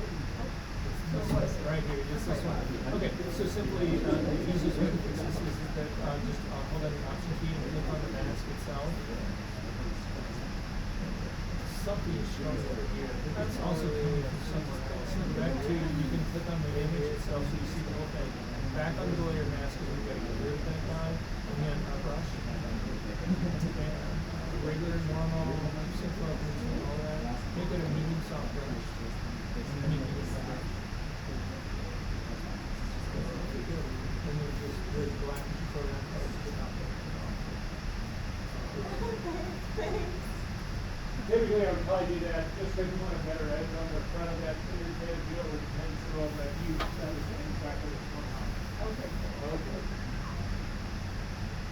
What?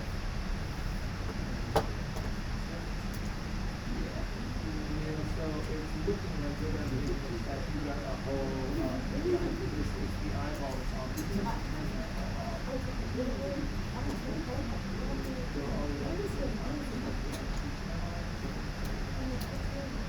So guys, everybody keeps seeing this happening. Watch what happens here. I'm going to turn on one. I'm going to turn on the eyeball on one of my alpha channels. So I'm going to turn on the one for the blue background, this one right here. And you'll see it puts anywhere on the mask where it's black, it covers it in red. It's just to give you a preview of what this mask is actually doing. It's not a printing thing. So if you get this weird red thing, it's because you've got one of these channels eyeballs on. It's not that you have it selected, it's the eyeball is on. Okay, are there any questions about this part?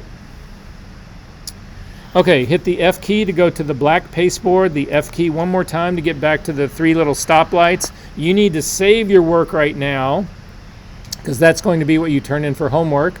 Again, you'll have a chance to go through the video and refine it if you need to do more work on that part. If you've done it or you are able to stay with it the whole time, whatever your homework for this next week, this part, this assignment is done. There's another different assignment. I'm going to close this up. I'm going to save it just in case we need to go back to it. And we need to look at another image now. So we've got about a half hour to finish up here and quite a bit to get through. So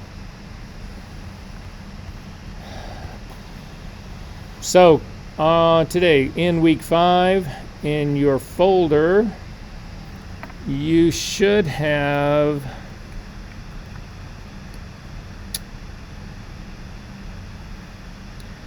you should have a folder in here that says it's a folder that's 201008115_V_urban_02. Can everybody find that folder?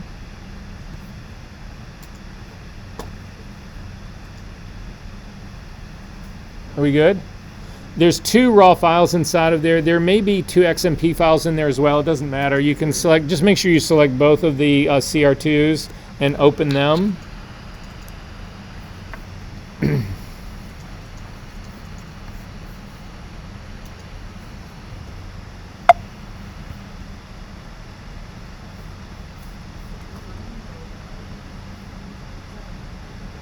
Close them both back up and make sure that they're both selected before you hit open, because you want them, otherwise it opens into 2 windows of Camera Raw,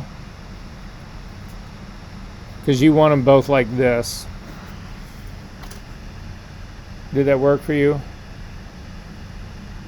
Okay. Okay, so green screen. This isn't your first exposure to it, but this is where we're actually going to go on this one. Just really quickly here to just sort of make sure that we're all on the same page. You need to find the color picker on the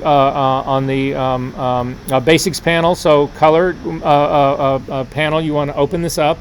Click on the little eyedropper to actually white balance this image. I'm going to zoom into the image and I'm going to click on the part on the gray patch that's right next to the red. So every time I zoom in on this, it actually wants to get rid of my eyedropper. Anyway, I'm going to click on that guy right here. That'll actually set my color balance of the image. If I hover over the white patch, you can actually see that I'm up in my histogram. I'm reading a 242, 242, 240. What is that telling you guys? How much? It's close. So, like I said before, in Capture 1, this will actually read as 245s, probably a little bit higher in there. It's only because the processing engines are different, but it's close enough. If I actually hover over the highlight on this girl's face, like right on the bridge of her nose, and take a look at the R value of my thing, what's that telling you? Is this correct exposure or not? How do you know?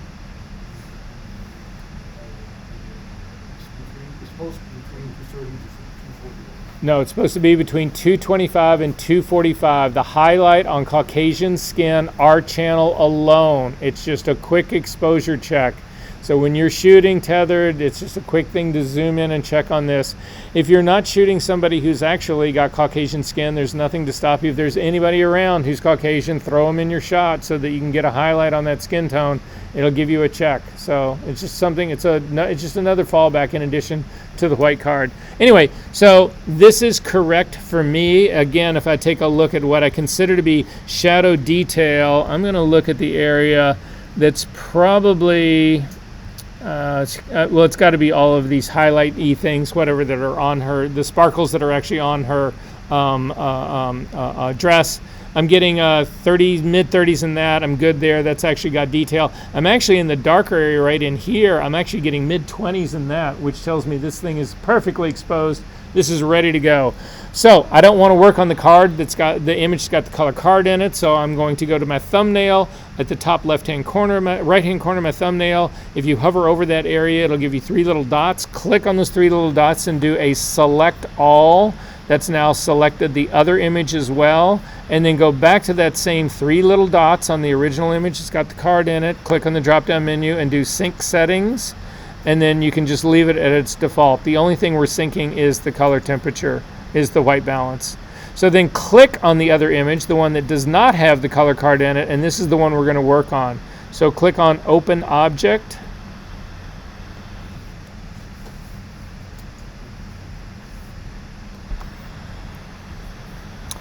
And we're ready to start working on this. And I want to knock this thing out. So we have looked at various different ways of doing knockouts. We've looked at doing the color channels. We've looked at the select and mask workspace.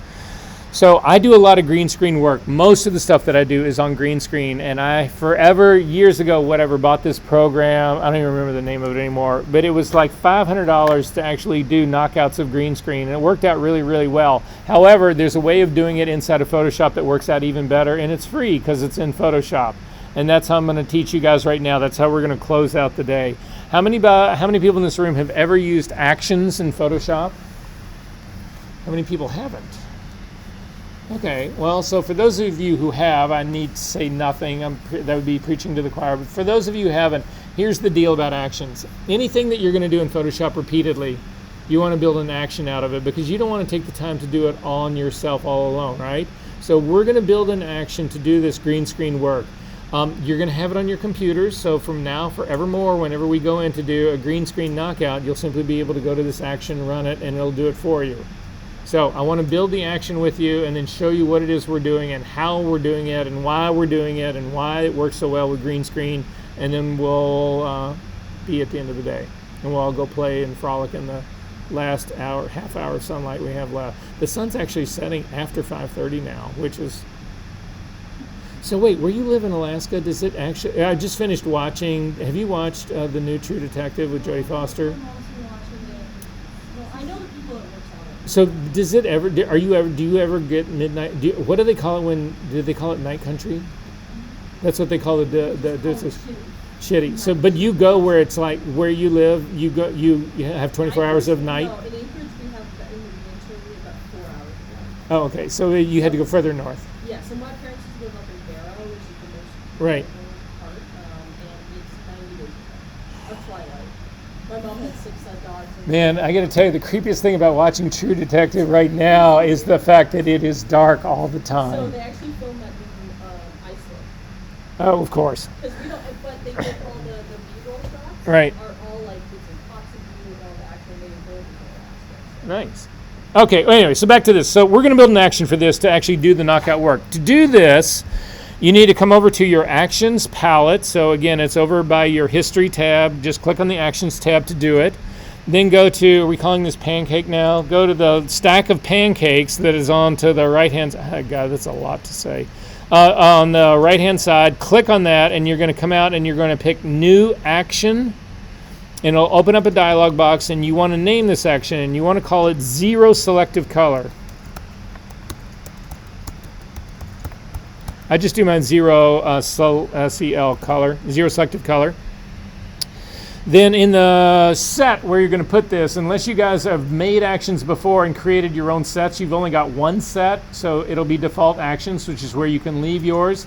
In mine, I've got a whole bunch of other sets that are that I use to actually do other work in. So it's just a way to organize your stuff. But in your case, you can go ahead and leave this in the default actions.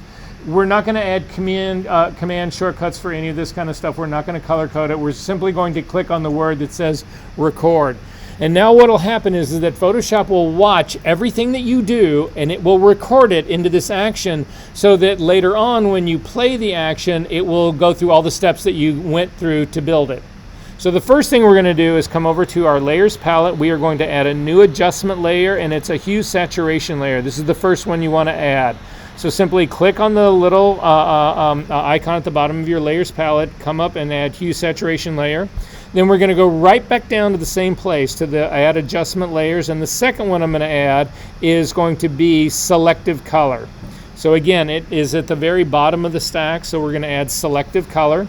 And when you do that, your properties panel should actually pop up, and it should show you at the very top a preset, then the colors red, and then cyan, magenta, yellow, and black. And then radio buttons at the bottom. Does everybody have this? Okay. You want to make sure that you select the absolute radio button at the bottom. So if it has relative, make sure you select the other one. If it doesn't, don't change these buttons because it'll actually get built into your action.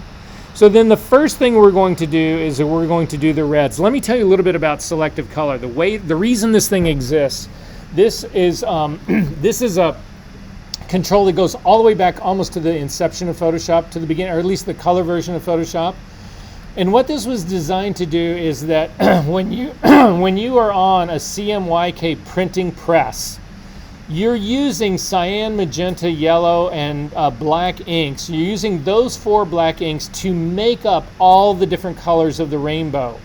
And sometimes they want to make minor adjustments to how much ink is used to make up a particular color group. And that's what this control box is all about.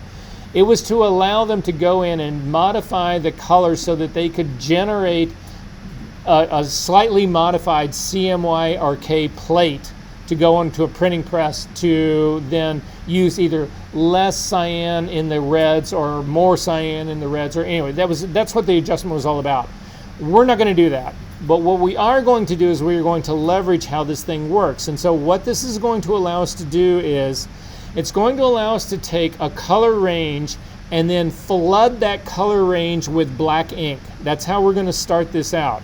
So with the reds selected at the very top, you want to take the black slider at the very bottom and drag it all the way to the right to 100%. And you can see right off the bat, her face just got a little bit dirty. And the reason it's getting dirty is that we just filled all of the red in her face with black ink. Then you're going to go to the drop-down menu under colors and go down to yellows and drag the black slider all the way to the right.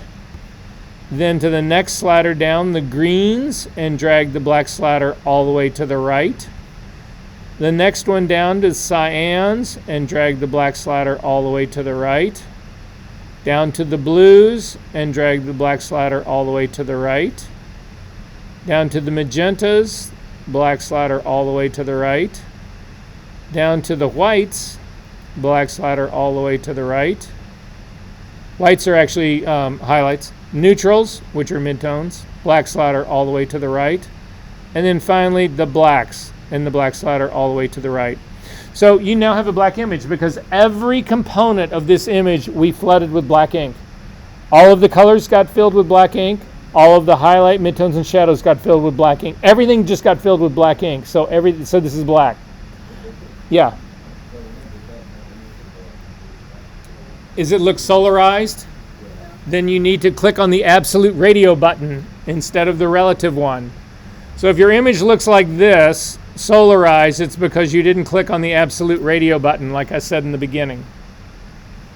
So now is it black? Okay. So this doesn't really exist in the real world. It does on a very limited part, but in most printing situations, you do not have white ink. There are printers that you can actually add spot colors and you can add a white ink, but in Photoshop, white ink is simply a mathematical thing. So white ink is the opposite of black. That's all it is.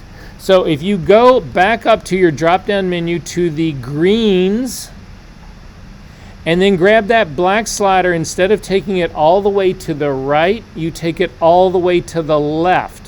If you bring it back in the middle where you've got 0, you get it back to actually 0. What you're saying is simply don't do anything to the greens. But if you go all the way to the left, you are filling the greens with white ink. Does that make sense?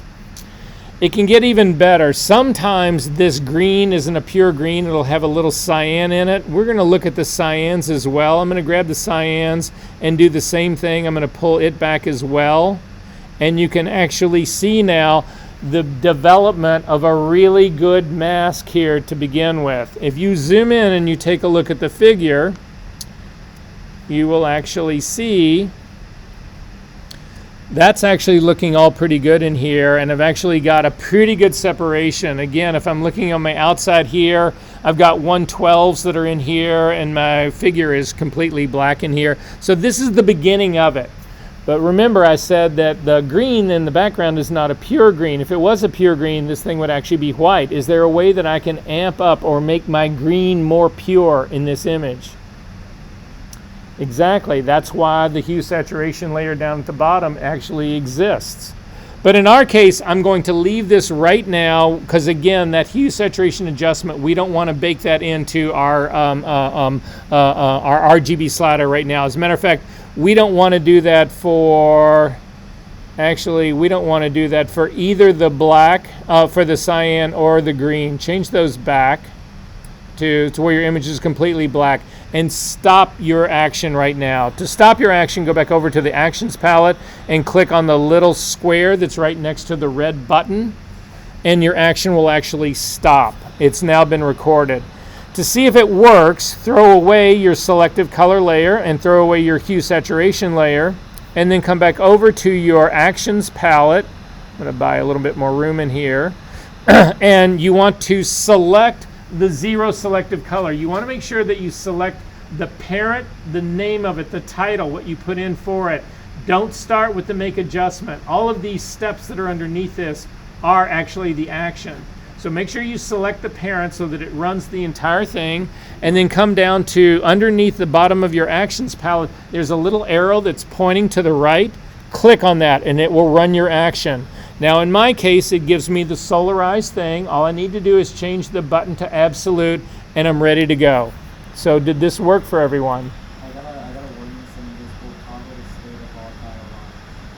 It says what? It says this will toggle the state of all dialogue in this action. Say yes. I've never met an undoable thing that I didn't say sure. So did everybody end up with a black image?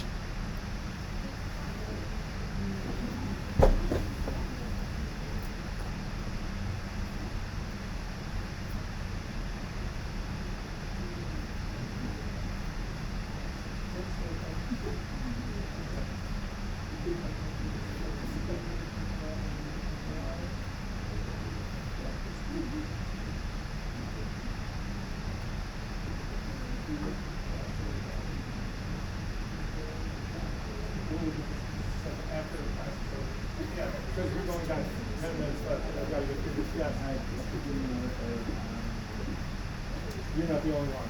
So we'll find out what it is. Something got weird when you made the action, I'm pretty sure. So does everybody else have a black image? Yep.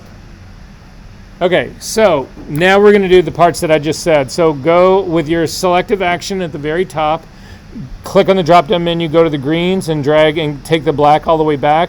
Then also in this case, go to the cyans and do the same thing. A lot of times you won't need to do the cyans. So this is the beginning of it right here, but if I want to have this even be more aggressive, I can click on the hue saturation layer that's underneath this. I'm going to click on the targeting adjustment tool. That's the little hand at the very top that's got the arrow pointing right and left. If you click on this and then come over on top of your image, even though your image looks black and white to us right now, what's causing it to look black and white is the selective color. Underneath it, which is where we're working right now, it still knows that that green is green. It still knows that she's that, skin color. I mean, it knows all of this. It's not seeing this. Hover over your image with the eyedropper tool, and if you click, it will actually pick the color of greens that you've got right here in your in the properties panel that's on the bottom. If you click and you drag to the right, it will saturate your image more, and so you get a more effective knockout. If you drag to the left, it will desaturate your image, which will actually ruin your knockout. So what you want to do is you want to start pushing this up, but I need you to zoom in next to this girl's hair because you can take this too far. So I'm just looking at the edge of her hair. I'm going to continue to push this up, but see what happens. See when I just get this white part of her hair where it inverts? That's too aggressive. You need to back this off. So I'm going to click and start to drag to the left till I lose all of those like weird white parts that actually happened on all the hair. You need to then take a look around your image to make sure that you didn't pick up any more of those. I've got some spill on her dress and on that kind of stuff, whatever. We'll fix that in just a little bit. But so just make sure that you don't push this too hard, the saturation too hard. In my case, I ended up with a saturation of about 57. I think I'm going to back mine off just a little bit more to play it on the safer side. I want to make sure that I'm not losing any of that beautiful detail in her hair. So I'm going to back it off to a 40. It's going to feel a little bit better to me. Yeah, I'm going to leave it there. So double click on the hand. Take a look at what you've got now. You've got the beginnings of a great mask. We didn't have any of this. If we go back and take a look at the RGB channels in here separately, you don't have anything close to this. This is almost all the way there. So if you go down, this is now a black and white image. Your RGB channels are all identical. All you need to do is copy one of them. I typically copy the blue one just because it's at the bottom. So I'm going to simply click on the blue channel and drag it down to the bottom. It'll make a copy of it, and I'm going to double click on this, and I'm just going to call it Knockout. Knockout. Out. Then your two channels have done their work. You can throw them away. You don't need the selective color anymore. You don't need the hue saturation anymore. I've got everything I need. It's right here. It's this thing called Knockout. I'm going to zoom in and take a look at her upper shoulder because that's where you can probably see. There's areas in here of her body that still need to be made black, and then there's the background that needs to be white. Now we do the exact same thing we did with channels. Go up to your color sampler tool.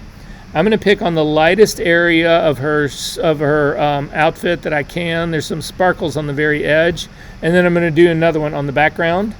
I'm going to then go over to my eyedroppers, just like we've done 1,000 times before. Change the eyedropper number 1 to RGB, eyedropper number 2 to RGB. Hit Command L to bring up your levels dialog box. Grab the shadow slider and start to drag it forward. Again, I'm looking at my point number 1 to make sure it gets to 0. Get close to 0, stop, go to your arrow keys.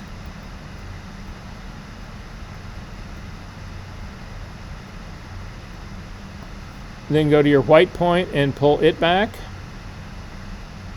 When you get close to 255 but not quite there, stop. Go to your arrow keys. Recheck your value number 1. It actually picked up a single point, so I'm reselecting that and going to my arrow keys. So now I've got basically the ones that I want. Recheck that edge of her hair. Use your preview check mark to turn this on and off to make sure that you've actually got it correct. We do have this correct. This is all looking good. I'm going to zip back out.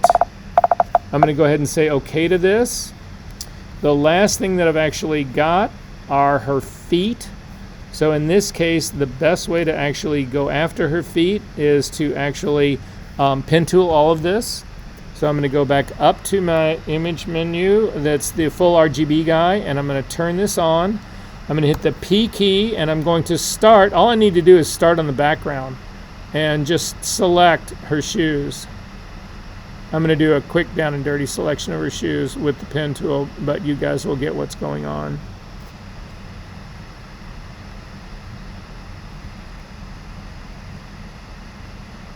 When you get underneath this, you want to select the sole, not the shadow.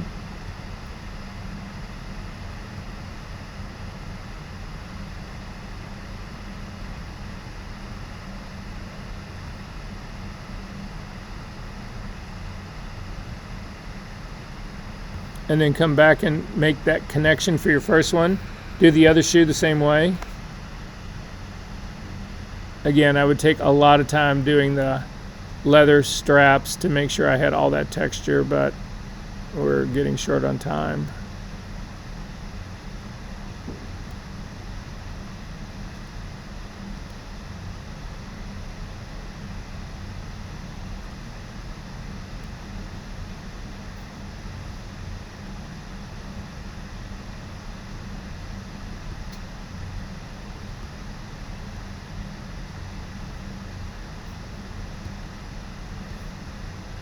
Go back to the top, go to your path palette, Double click on work path and call it shoes. Say OK. Command click to load those as a selection. Now with these loaded as a selection, I'm going to go back to my knockout, and remember now with these selected, if I go to paint on this thing, I'm going to hit the B key to get a brush. I'm going to make my foreground color white, make my blending mode normal, 100% opacity, 100% flow. Make sure it is a hard brush. And now if I paint, it paints on the shoes, and that's not what I want. I want it to paint on the background, so I'm going to hit Command Z to undo that. I'm going to invert my selection. So up to the select menu, down to inverse, and now everything else is selected. So now when I do this work with a brush, you can see it respects the edge. Don't paint above this, because if you paint above this, it'll actually go through that part, because that's not protected because it's not part of my selection. So Command Z to undo that. I'm going to do the same thing on the other side. Oop, that was the other side.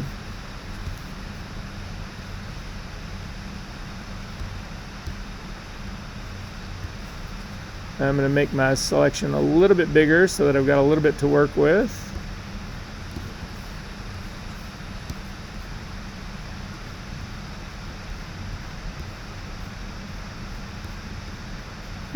Zoom back out. Command D to deselect. Lasso tool. And I'm just going to work my way through all of this.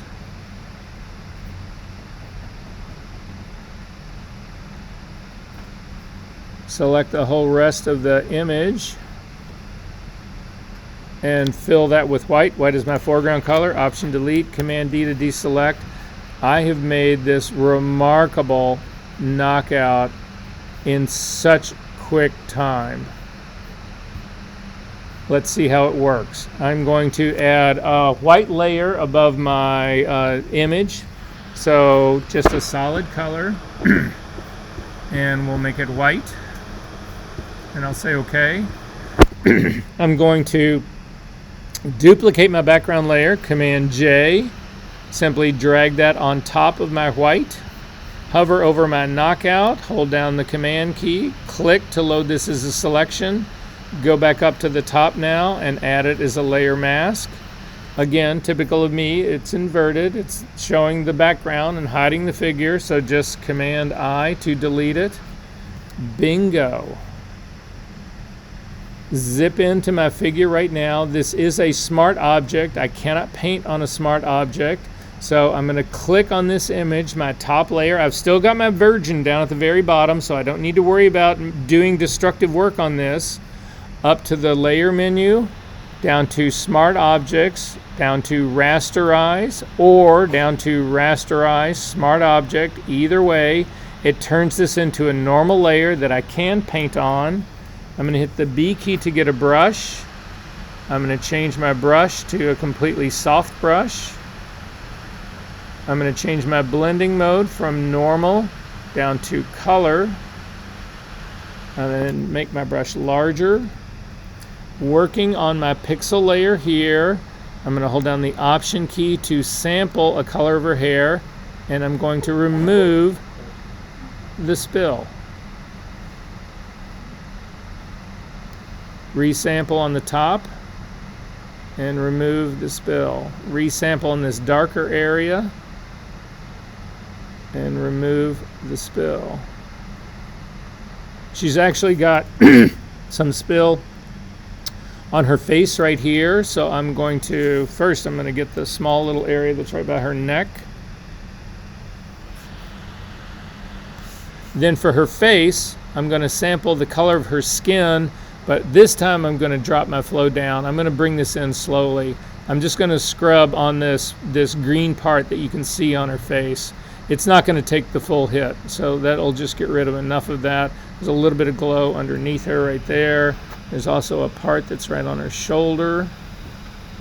Double click on the hand. Do this to a client and believe me, look at this. Look at the quality of this shit. Guys, this is next level. And Patrick, not to pick on you at all, but you can't do this with a fucking paintbrush.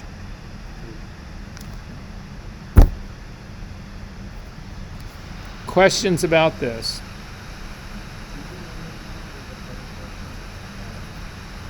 Getting rid of the spill? Yeah.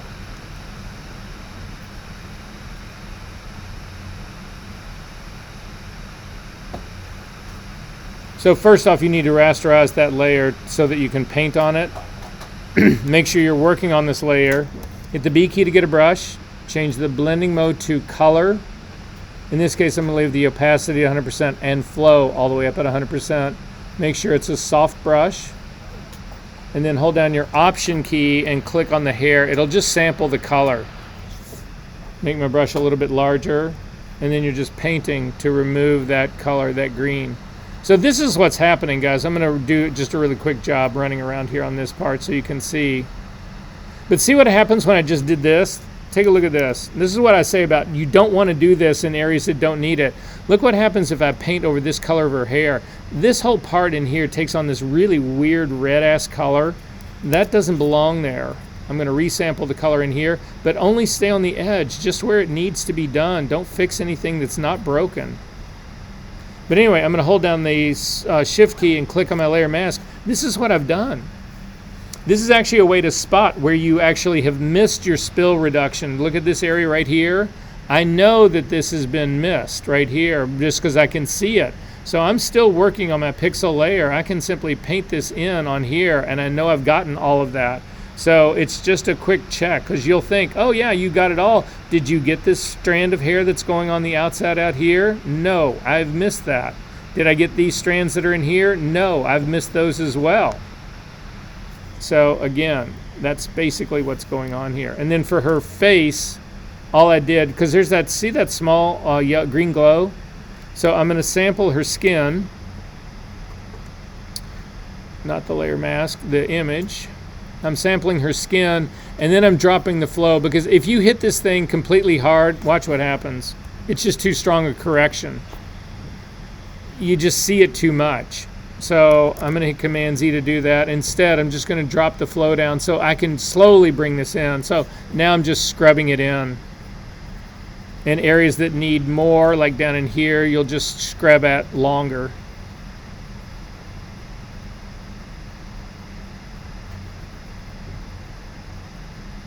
Boom. Questions? Are we good? So your homework for next week is to finish redoing assignment 3-1. That was what we worked on all day today, Sunny. Turn that in next week. This knockout, it's just another image that you will do what I just showed you, plus 2 other ways to actually get it knocked out, and then your final written proposal for your final project. Are we good? I'll see you guys next week. Yeah. Yeah, let me stop the recording really quick.